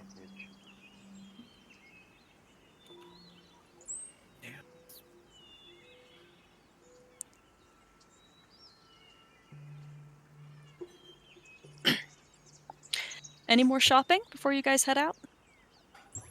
A little bit. I want to buy a sack, 2 water skins, and 3 blankets, and I will load those 2 water skins up with water at whatever my earliest convenience is, and put them and the blankets in my one sack.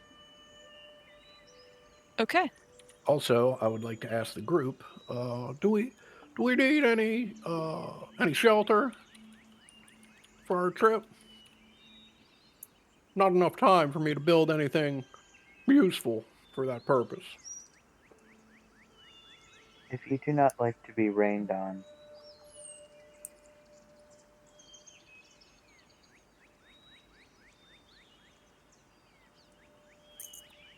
then No yeah. one has any idea. Nobody cares about a tent. If Is it supposed to rain anytime soon? Only way to find out would be with Druidcraft. Is it Don't doubt rainy that. this season usually? Um, Yes, that's Boros. Is that like a possibility? How cold is it Gladys is right going to buy now? a tent. the thing is, the important thing is where you guys live doesn't see much rain in general. But you guys are going to be leaving some of the region that is so heavily influenced by the scorched fields. Is there any way Uh, for any of us to know if that is a possibility along our route? yeah. Not without Druidcraft.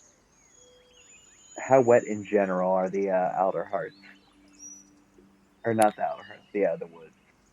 Each tent sleeps 2, so as long as we grab 3 tents. Yeah. The forest sees more rain, though it is not. Though this is a damper season, it is not a wet season. Yeah. A few tents would be okay. If you are not going to camp up in the canopy, then yes.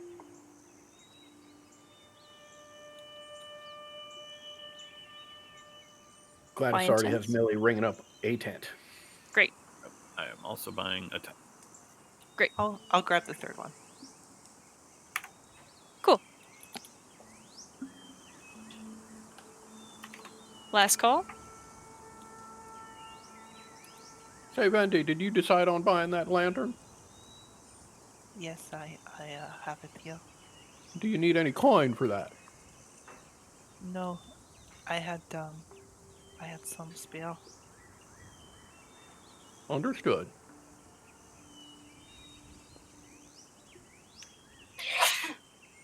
Okay. If that's the case, you guys can head out east towards Alderheart. The road immediately outside of town is clear. There are very few interesting land features except for the very gentle green and now golden hills that stretch clear to the forest that is so immensely tall that even at this distance, the towering skyscrapers of branches can be seen on the horizon. I'm going to put you guys on a walking map. And we left in the morning or that night? I assumed morning, unless that is different. No, that just means I got my bardic inspiration. Yeah. Yes, this is the next day. Yeah, everyone Yeah, should we have might full rest. transition to night travel, but for now we're doing Yeah. first thing in the morning. These roads are not. Oh my god, this is not what I wanted. This is not the group. Okay, that's not. Okay. Okay, there we go. That's better. Okay. The day is dry and clear, and it is a fine day for walking, especially for those who have not traveled in a long time. It is a what's the word? It is the first day, however, where you are beginning to feel the chill of autumn, and it is again not quite cold. The sun itself is still quite hot, but the wind as it picks through your clothes is surprisingly cold. I would like both a marching order, and I would like everyone to tell me what they are doing as they walk. Unless anyone else would want to, Sierra would probably take the vanguard. Nope, that's fine. Cool. And as far as what she does, just looking around for threats. I'd be towards the front. I just wouldn't be first because very likely she doesn't know where she's going. But she'd also be watching for threats. Gladys would probably prefer to be all the way in the back and paying almost as much attention to what's behind her as where the group is headed. Okay. I guess Roderick's kind of towards the middle and is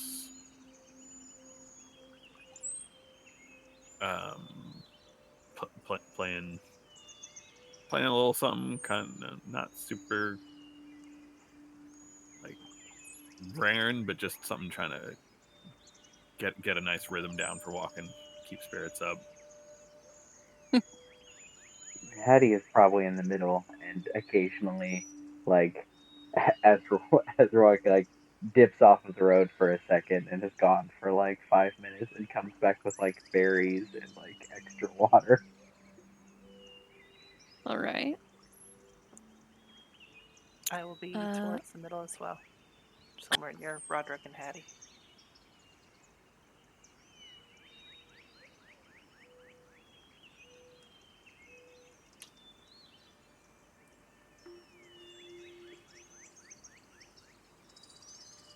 in the direction of Meadowfen, or perhaps on to one of the villages that branches from this main road beside the path in some of the smaller settlements to the north. And as you're walking, there comes a couple of marked stones, a circle of rocks that are placed with one particular stone set tallest amongst them. And in this ring, the grass has been completely cleared, and a little patch of earth has been dug, and that is filled with soft, wet earth. And there is the carving on the stone of of what looks like either a wave or a gust of wind, a swirly, a bit of a swirly image marked on it. If anyone takes interest in that, let me know. If not, I'll Yeah. Do move I on. recognize what sort of marking that is? Yes. It's not. It doesn't actually require much of a check for you guys to recognize religious symbols because the because the Amaranthine are so universal. But this is what's the word? A shrine to Rhea. I will take time to stop and pray and offer a sacrifice of something I like, a dagger. Leave it here. Okay. Seeing that, I will place a nail down. Okay. That being the case, each of you, for the rest of the day, have the use of the spell just for once today. The use of the spell Elevated Sight. Mhm.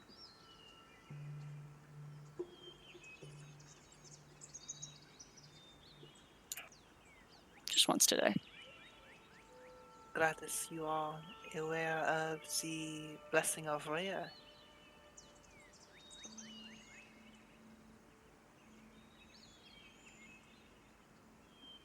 The blessing of light travel.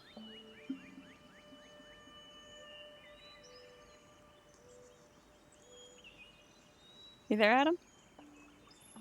What was that? I'm sorry. You are aware of the blessing of Rhea. The blessing of light travel.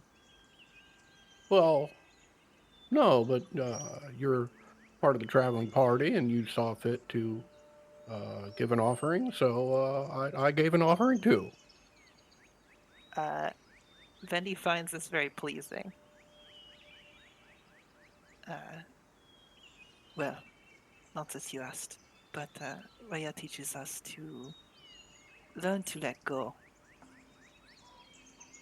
And when you find her shrines, you may always leave something dear to you that you already depart from, that you may travel a little bit lighter. Learn to let go. Well, I like that very much. Thank you, Randy. She nods and plays around with the amulet around her chest.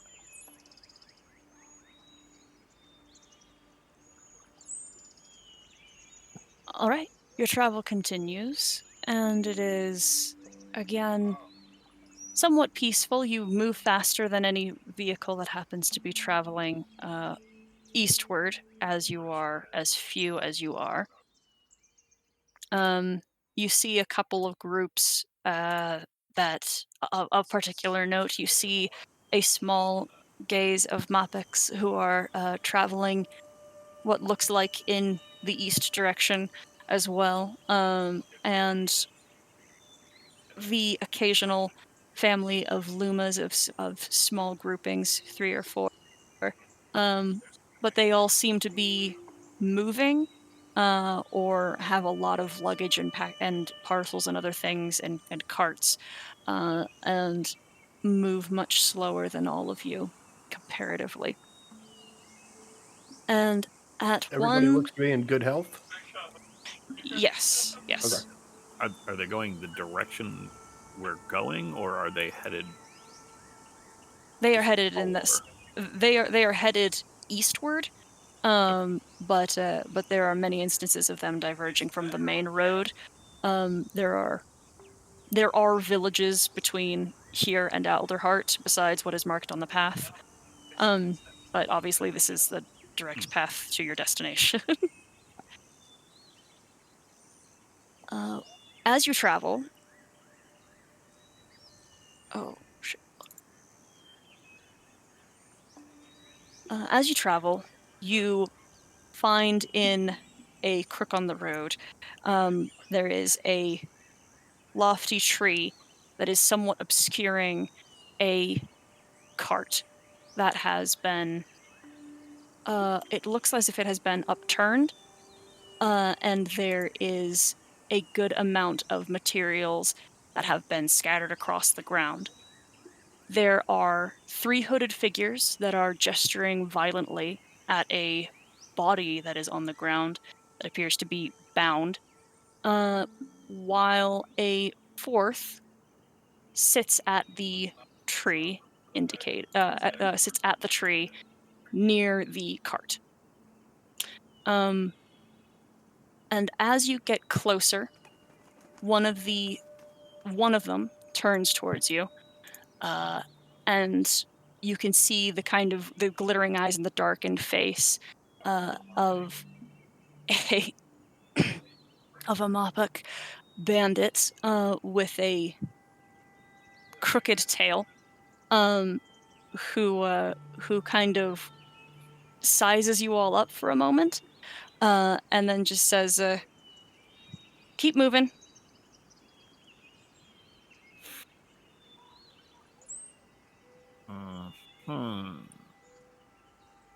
I think I'm gonna initiate combat, Sarah.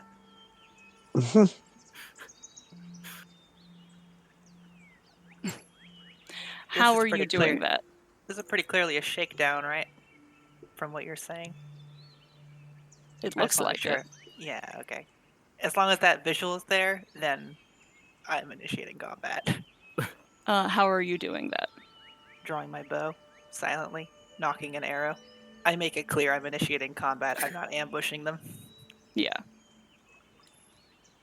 Okay. And you got oh. Hey, let's just talk this thing. Oh my goodness. I love that border. Ooh boy, Yeah, not gonna happen this time, folks. Smell that's some skulls. a sexy border. Oh, a 22! Ooh, Woo! baby, a triple. Ooh, baby! There goes all my luck for the game. Get ready for Oof. the worst rolls. All right. What if I just put them all to sleep? That'd be pretty funny. Love that idea.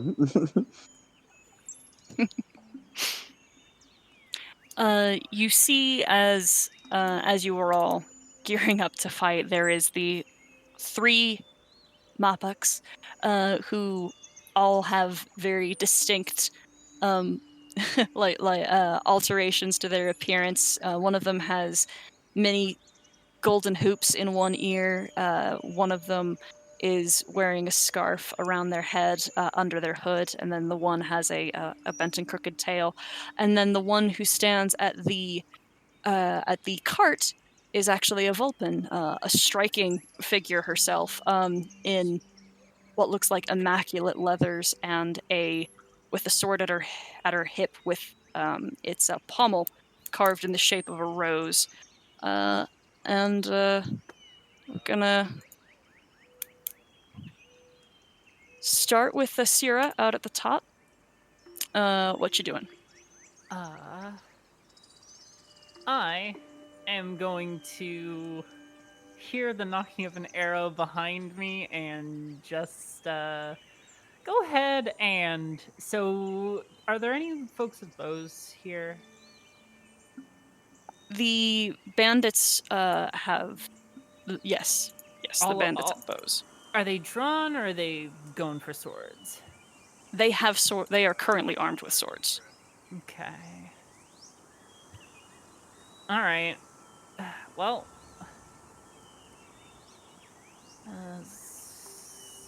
I'm going to. Sorry, let me move there. Assessing my options. I think I might just go ahead and... What's that? D8.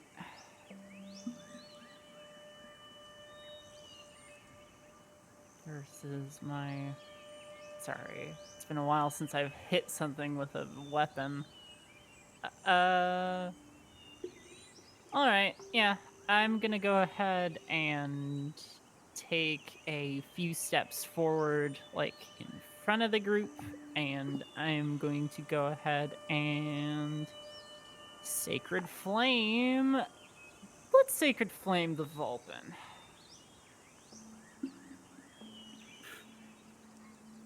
That sounds fun. She rolled a 23. Oh, was that Guiding Bolt? Oh, she rolled a 23. Whoops. She is evidently incredibly lithe and bounds away from the column of starlight that you summon.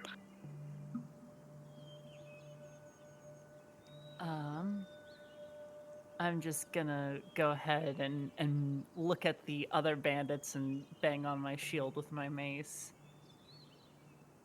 Alright, let's go then. Okay. Roderick.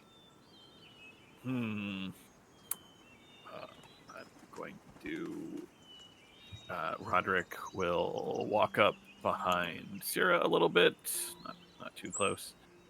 And as he is walking up, play a simple lullaby on his hurdy-gurdy, and targeting sleep, basically to hit the 3. And then it's a 20-foot cube, so not the... Do I have my... Oh, yeah, you do. You have templates. Okay. Just wasn't sure if I had added them yet. No, you do. Square. Yep. Yeah, I figured it was going to hit them. I just wanted to make sure I'd done that. All right, rolled the dice. Then I realize I'll get the person who is tied up also. I'm just hoping they don't take up too much of my 27. All right, let's see. That's a pretty good roll. Let's see. That leaves 23. And then it's... Hold on, now I have to do math. 23. You all just lay you down your eyes for a second. Have a little rest, and maybe when this is all done, you can wake up somewhere somewhere maybe you can start a different kind of life. Yes, the victim falls asleep, and two of the others do. Good night. However, one is the female is still snapping awake, flicking her tail, trying to stay alert. Vendi, your turn. I'm going to Oh, sorry. I'm sorry. Right. bonus action. Bonus action. Vendi, I left one awake for you. And I'm looking on the wrong sheet, but you know it's all a bardic inspiration for D6. Mm-hmm. Oh, very kind. Fendi is going to take a couple side steps, and I'm going to ready an attack action for the first enemy that attacks. Okay. Gladys? Um,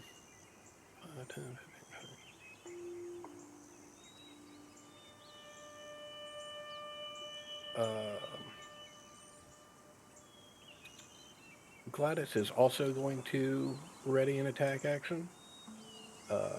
Have a nail ready to chuck, and with her bonus action,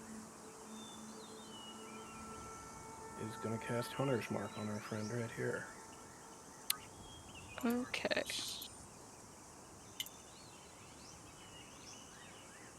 All right. What is your readied action specifically? I'm waiting for this person to attack, and if they attack, I am going to... actually, I'm waiting for them to make a move. I'm going to chuck a nail at them. Okay. Then on their turn, this bandit is simply going to grab the victim and lift them with the sword to their throat, and say, "Fuck off."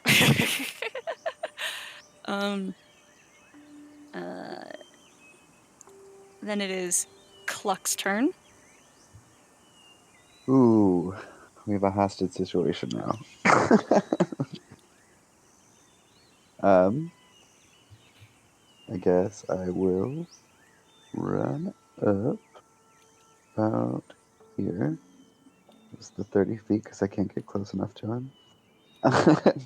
And then I will hold out my badminton racket to him. Badminton racket, there it is. And say, well, you're going to want to put him down. Or, I don't have the rest of my intimidation there. Yeah, I'm trying to threaten him while looking very intimidating as a old lady. Okay. Why don't you roll me an intimidation check? Love that.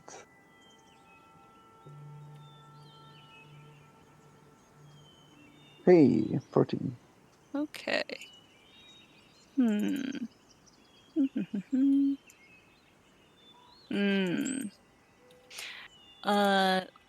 Between the swinging of the tennis racket, though much smaller than you, this bandit doesn't seem too scared immediately, but so doesn't you've doesn't stab this person. So you've chosen violence then.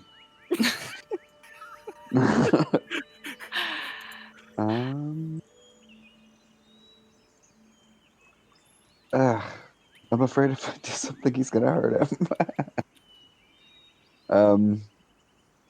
That's Yeah, probably accurate. I'll ready an action for anyone to get within melee range of me in a threatening way. Okay.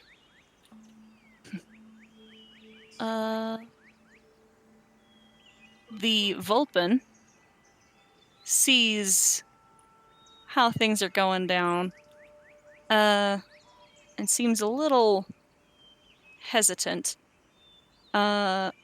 but is going to. She's going to attack Cluck with a short bow. That's gonna trigger my attack. Uh-huh. That's a 16 to hit. That hits.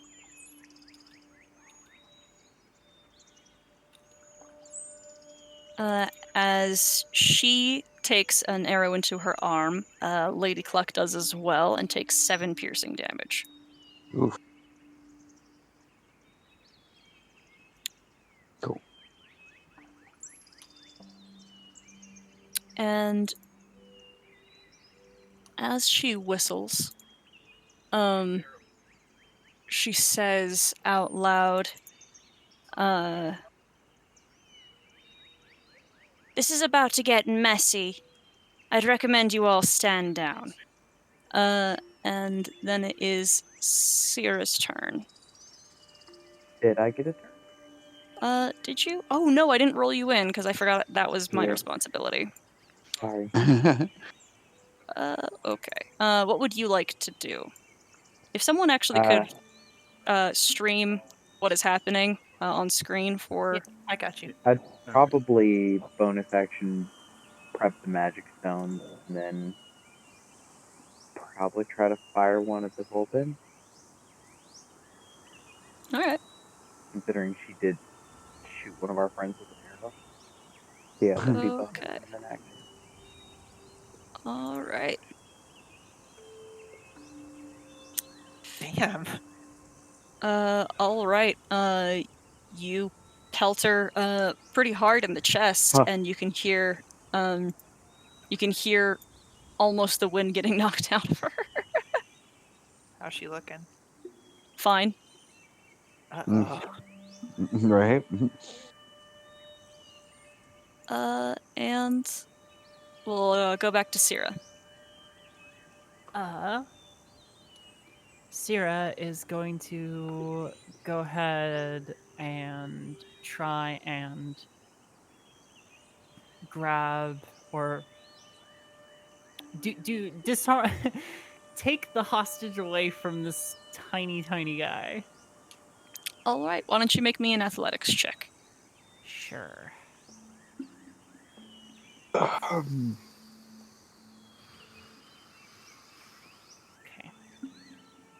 Athletics check it is. 18. Okay. As you reach forward, your armor clangs against their sword, and you are able to catch the body of the hostage and knock the blade away. They're still wielding it, but they are no longer grappling this Lurin, who is a quite fair-looking individual with very cat-like features, with long lynx ears, who is currently asleep and wearing relatively fine clothing that is too warm for the weather. All right. I am going to. person up without waking him up. Although I guess she, like this Mopok only a couple feet, so it's like lifting the sleeping head off the ground. Yeah, pretty much. Right. Yeah. Back up. It's a specified action to wake, and yep. They did not Everybody take fuck it. off or I'll cut her. It's Uh, a deep slumber. I am going to Veil of Dusk myself as a bonus action. And okay. I am going to like keep my shield towards this Mopok, but address the Vulpin, be like, you better start explaining yourself very quickly, or it will get messy. All right. Roderick, it's your turn. I will keep up my trend of moving 5 to 10 feet at a time. I will also address the Vulpin and speak in Vulpin. and just say, two of your friends are already out. Oh God! Wow! What the fuck? Session 1 is fun. Two of your friends are out. Just stand down, and I'm casting Vicious Mockery. Looks like you might have needed a better crew for this one. Just gonna might be better to just put that down.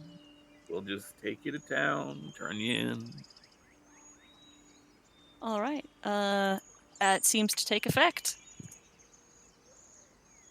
All right. Vendi? This Does Mopok still look like he's gonna fucking gat this other guy? The sleeping guy? Her attention has now been drawn towards to Sierra. Yeah, Fantastic. I've disarmed or rather, released the hostage. Yes. Alright, good. In which case, I will move a little bit forward so I'm closer to the action. And take the same ready action to attack whoever attacks next. Vendi moves very carefully around a battlefield and looks as timid as she does in life, waiting, watching for an opportunity. Okay, Gladys. Gladys is going to move up behind Clock and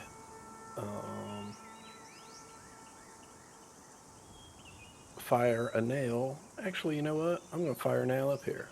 Okay. That barely misses. Okay. All right. And that's my turn. Okay. There is just the lightest rustle of brush as two more small creatures appear.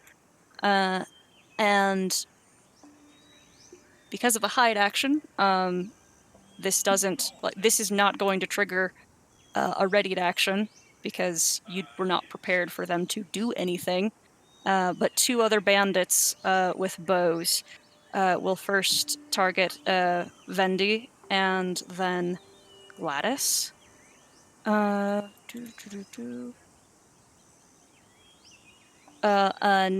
for Vendi and a 15 for Gladys. That hits. That's a hit. For 7 and then 2 piercing. And then it is Hattie's turn.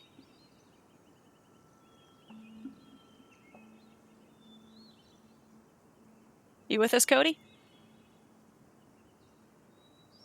Yeah. It looks like there's a vector. I'm pretty sure I have Fairy Fire on my spell list. Let Looks like I me could probably get 3 of them in it. yes, I Although see I don't Fairy know how many of them are sleeping. Fire. The 2 ones of them. with the- yeah. You could get these two. Just those 2? It's a 15-foot cube, right? 20 20. foot. 20-foot cube. Okay, then in which case you could also try and get these two. Yeah, I'll try to get as many as I can. You can get either the Vulpin and the Mopok that's in melee, or the 2 Mopok that just popped out of hiding. Not both. The Vulpin and the Mopok in melee then, probably. Alright. Over here then. Yeah. Unless we're worried about those ones waking up. Actually, just go ahead and put it over the ones that are sleeping and the ones in the bush. Okay. Okay. Yeah. I don't think it'll get all of them. Just Oh these my god. few One of ones. them rolled a nat 20, and the other one rolled a 7. So one of them is going to... Yeah, the one that's asleep should. Guess They're going fail. to... They auto-fail. Yeah. All right. Bonus action for you? Nope. Okay. Then it is Cluck's turn. So after failing to intimidate the person with her racket extended and then taking a shot into her, she's slowly gonna turn to the other guy with like very wide eyes and say, "Your first mistake was taking my attention to you," and then I will bonus action rage and attempt What? to hit him. Huh? 23. 23 is going to hit. 8 damage. All right. Yeah, that's my turn. As you club her in the side of the head, this clearly takes her by surprise. But addressing those who have called out to her first to explain herself, she says, "The name's Frey Moradin. Bye." And she is going to disengage and then jump backwards into the brush and immediately vanish from sight. Can you spell that name? Yes. Damn, hit and run tactics. More like run and run. She didn't do a lot of hitting. Oh, trust me, it's coming. I was close. No, I wasn't. Never mind. God, I didn't even get the last 3 letters right.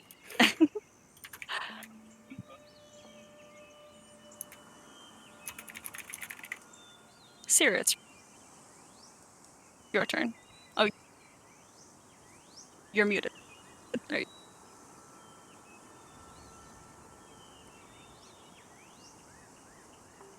You are. I yep, am you're gonna right. have a good time. That is a nat 20. However, man. they're going to have an Sorry. opportunity to attack you first. They will miss. All right, for 6 points of damage on a critical hit. Great, cool, awesome. Oh, and Vendy's attack triggers as well. Huh? Jesus. Fuck. What the fuck I should is have just yours had to them hit? dodge. That would have been the right call in that instance. It's okay. That They're arrow sneaky. does kill them, though. All right. Then, Roderick, it is your turn. Roderick will pull out his rapier, seeing these two coming out of the woods. 20. Your boss is gone. The rest of these aren't going to be any help. You should really just consider surrender. And I'll just ready an action to attack if he does not surrender with my rapier. Okay. Vendy? Doesn't do to be like, surrender, stab. Right, yeah. Bonus action to second wind. Nice. 10. As Vendy pulls the arrow out of her body and is going to. Well, Roderick offered to surrender, so I'm going to ready an action again instead of attacking. Which is what I was going to do. To attack if they don't surrender. Gladys? Oh no! Where'd they get off to?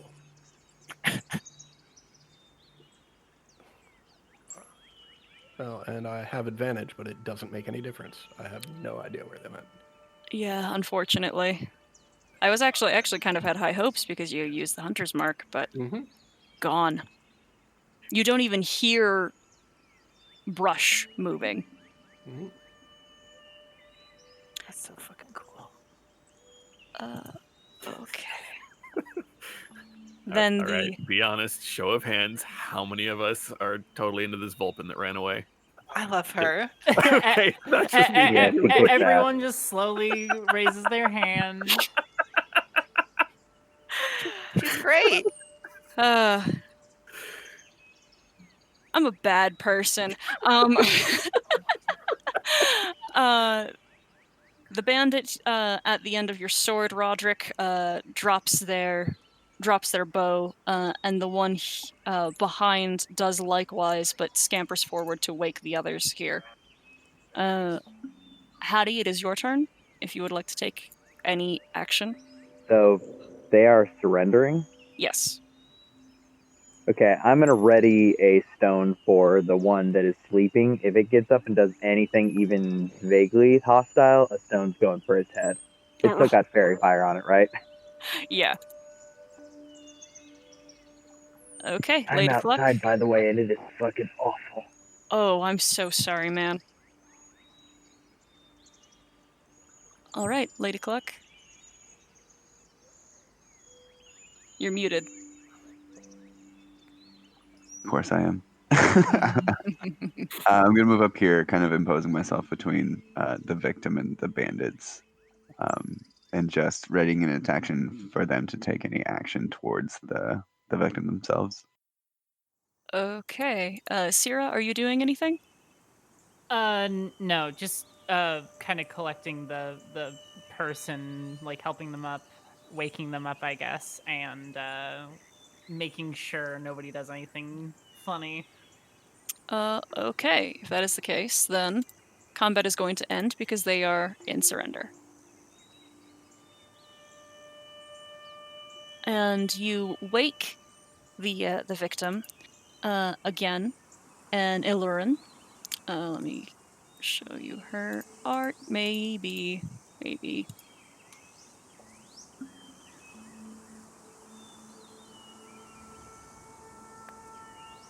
hold on. Here we go. Again, cat-like features with, again, very long, tufted lynx ears and marks across her face. And when her eyes open, you see one cold yellow eye and one warm blue eye. And she seems very confused as she looks around and sees the other bandits around her and begins to try to scramble away. But I mean, she'll settle in a second. And she says, "I'm so sorry.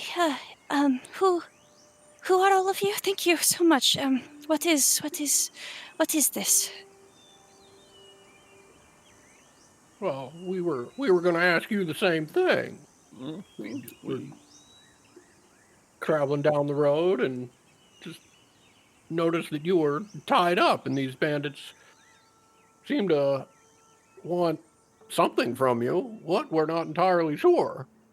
They certainly could have taken it and gone on their merry way. They found it. They looks like they might have knocked your cart over if that was it over there. She, in a panic, begins to try to scramble up, but she's still bound. But she's trying very visibly to get to her cart. Oh dear! Hold on, just a second now. I don't what she's bound with. Rope. That. Just rope. Okay. Just hold on a second while we untie this. After she is freed, she scampers over to the overturned cart and her belongings with her tail flicking in agitation. And she begins sifting through it and trying to lift the cart back upwards.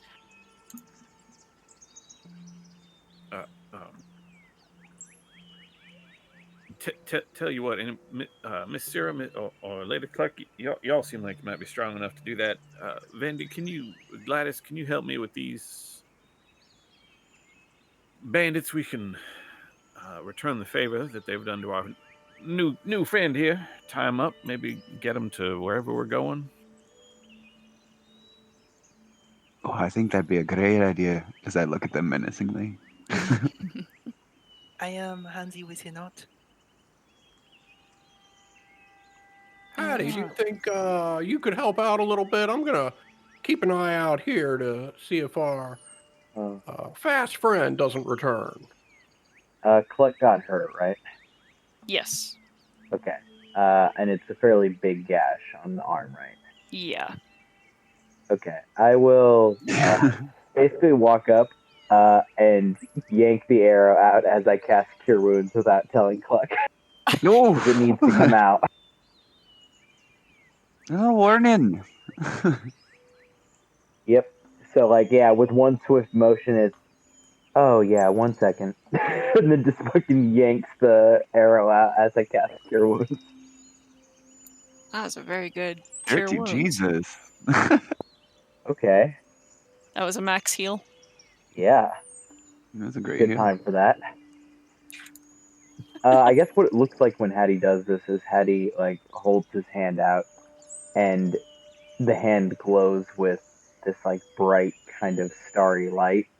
And as Hattie like basically sticks like a finger into the hole where the arrow was and slowly pulls it out, you see some of the starlight stays behind and slowly like starts knitting the hole shut. Does that feel better? No, it is very much appreciated. Thank you. It would have gotten infected. Okay. You all with enough rope can bind the bandits. And after scrambling through some of the belongings here, the Aloran eventually stands and she says, Oh, my apologies. My name is Eliza. Eliza Peniglim. I come from the farther west. I'm headed to Alderheart. I have my sister has a shop there that she has left that I thought would be easier for me to get to by myself, but evidently not. We could help you on your way if you want. That's where we're headed as well. Yeah, it's on the way. It is where we're going.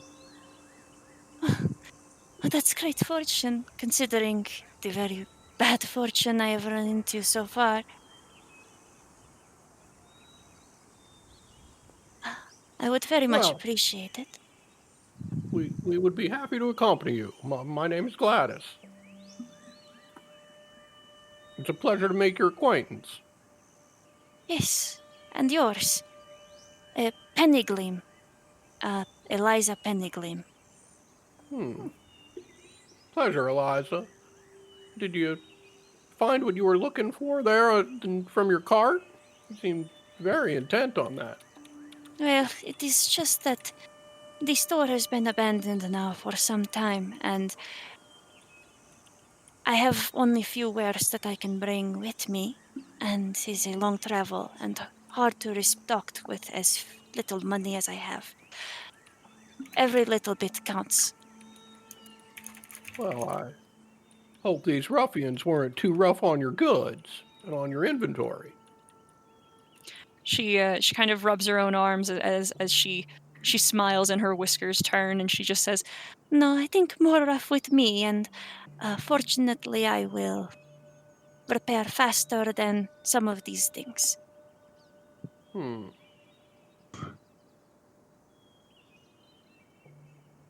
Speaking of repairs, Hattie, if you wouldn't mind taking a look at the cart so we can be back on the road soon.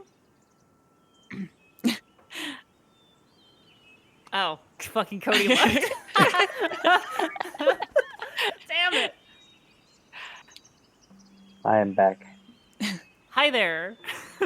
you were asked to just check out the cart to see if the cart is in stable. Yeah. Yeah. Yeah. Any contraption. I mean, I can get one of the wheels working if it's just minorly busted. There appears to be a little bit of like some cracking, but it's in still fair enough travel condition. It was just on its side. Yeah, Hattie will into the cracks, like you see, he's just pasting this what looks like jam from a jar, and just like humming to himself. Eliza's long ears flick and kind of feather over you as she's watching you very intently, with some interest and clearly anxiety. And she says, What do you plan on doing with the bandits then?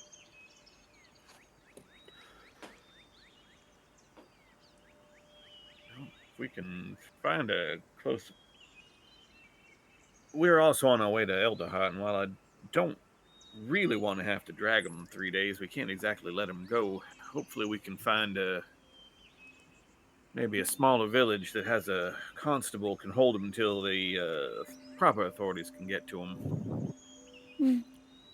Likely there is cities that you could drop them off, but the only place that holds another station of porch guard would be in Winnowing Reach. And how far would that be? You should reach it by the end of the day. But then you would Oh. be traveling with bandits as well. It might be only a couple hours before reaching a smaller city. We can leave them a smaller city. They don't need proper porch guards. Pass through often enough, right? Well, depends on how small we're talking. We can't exactly. Right. We know there are leaders out there somewhere. Can't exactly ask a one constable town to try to take all of them. Might Speaking of which, bring she struts over to one of the bandits. So, about that, Vulpin, captain of yours. They blink up at you. Stop talking. What do you want to hear? That she's an apt swordsman, and she's a capable killer, and an expert hider, and a tracker unlike any other. Right. In a seems language, like urban legend. What? in a language that I've got to imagine not many understand, I'll just say start with her name. And I'm assuming you're speaking Mathak? No, I'm speaking in Thieves' Cant. Oh, gotcha. Oh, I was gonna say, shoot.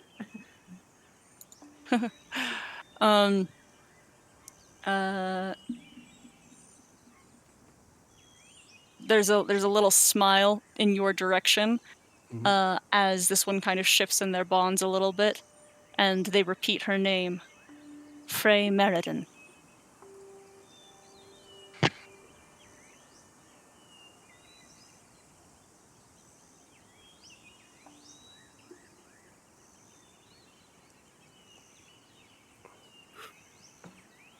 Sarah, does that ring any bells, just having been someone that, has traveled or has worked with a merchant gaze before?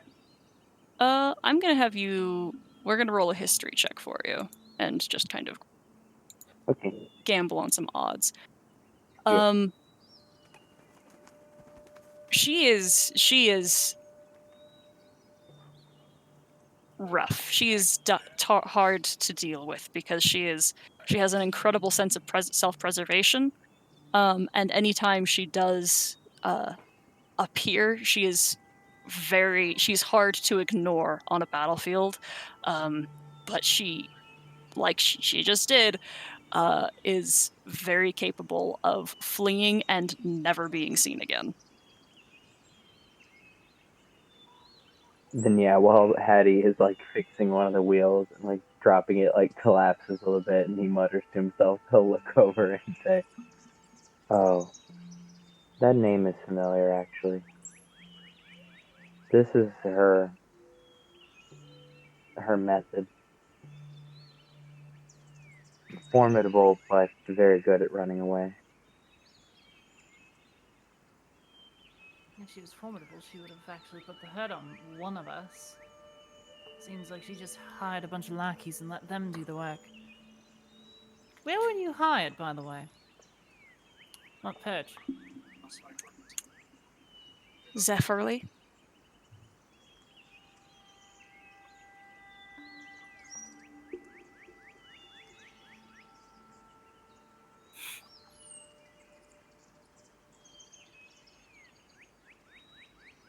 Ring a bell for anyone?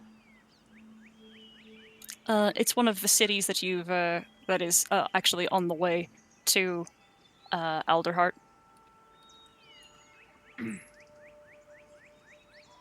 Are there any more of you hiding out there?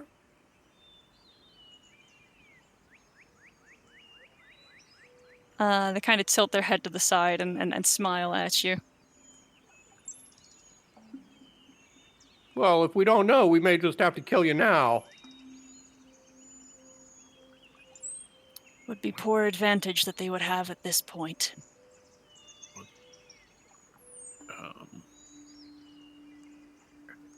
I guess Roderick will just. I don't have a shovel. I can't.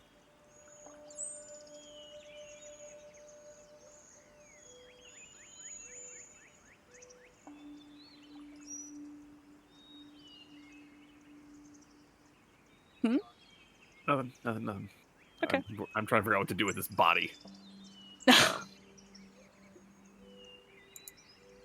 I guess Roderick will start. That seems like a bad idea. I was gonna start building a pyre, but can't Wow. exactly light that and walk away. No. Just in the middle of the road, a fucking burning body. So were we all looking for something in particular, or was this just a attack of opportunity? One little traveler on the road by herself.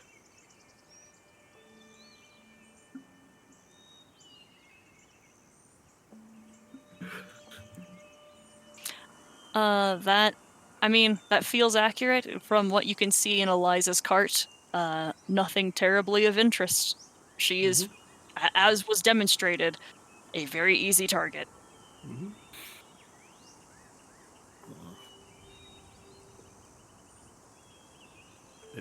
Miss Eliza, I hate to impose, but I don't feel right. Just even with it being a bandit leaving this body out here for the buzzards and the wildlife, could I impose upon you, if you have some cart space, we can take this poor soul to, what did you say, Winowin Fen, and that'll get us to someplace we can drop off these ruffians with a constable and perhaps give this one the last rites that. Why don't you roll me a persuasion check? Oh boy. I know they just tried to rob you, but can I put one of their carcasses in your body? Ooh, that's a 10. Ugh. She looks at her cart and the belongings inside, and she says, I suppose I do owe you all a great favor. If you must. What if you got a shovel in your wares? I'll be happy to take that off your hands, and we can just, purchased, of course, not stolen. And we can just leave this one here. Well, we can give them their resting place here if that's something you have. she ponders for a second and she reaches in and pulls out a folded piece of canvas. This might be all that I can provide.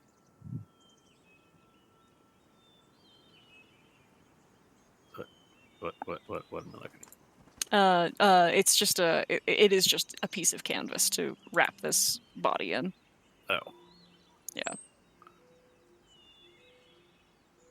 Well, I suppose that'll help with smell. I don't see it as that really solves my burial issue. But thank you. Sorry. Unless you mean to wrap them, and if Yes. you're offering oh, I see what you're saying now. Forgive me, I'm a little flustered, and I will start wrapping this Mopok in the piece of canvas. Okay.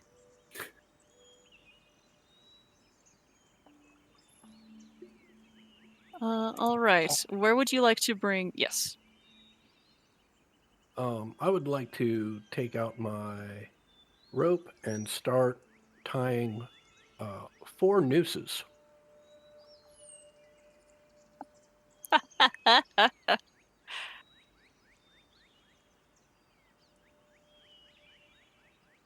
Could you roll an intimidation check? Christ.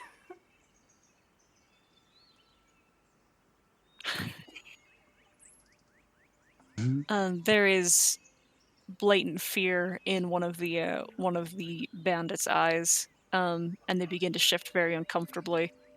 And they speak to each other in hushed tones for a minute before the youngest one says, "Please, please, please, I'm. Uh, What's that? what do you Something you'd want? like to add? Something you'd like to add? We don't have nothing. Hmm. No compatriots? Not here. Oh, well then where? Elsewhere. Not here. Elsewhere. I'm not familiar with that location. You can go look, but they're not here. Not nowhere near.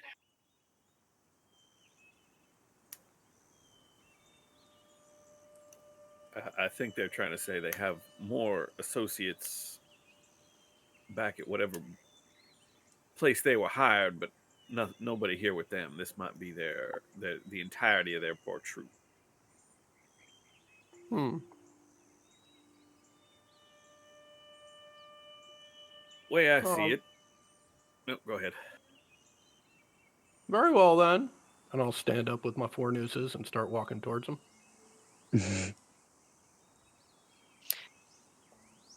That youngest one is in a blind panic. The other 3, while perturbed, they have no more information to provide.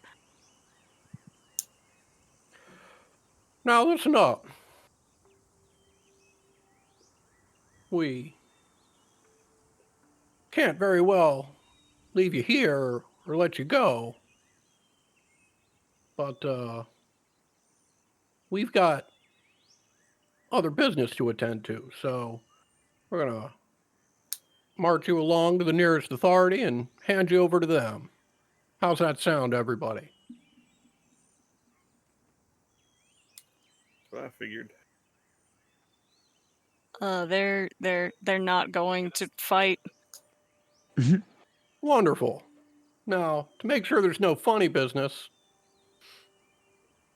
you're each going to wear one of these. And I hold up the nooses. We're going to tie it to the next fella in your crew.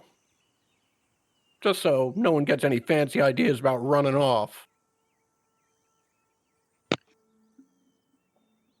You hear a very faint, very little hushed voice from Eliza. Just, my whiskers. Dangerous. As Yes, she they are. finishes packing up her things.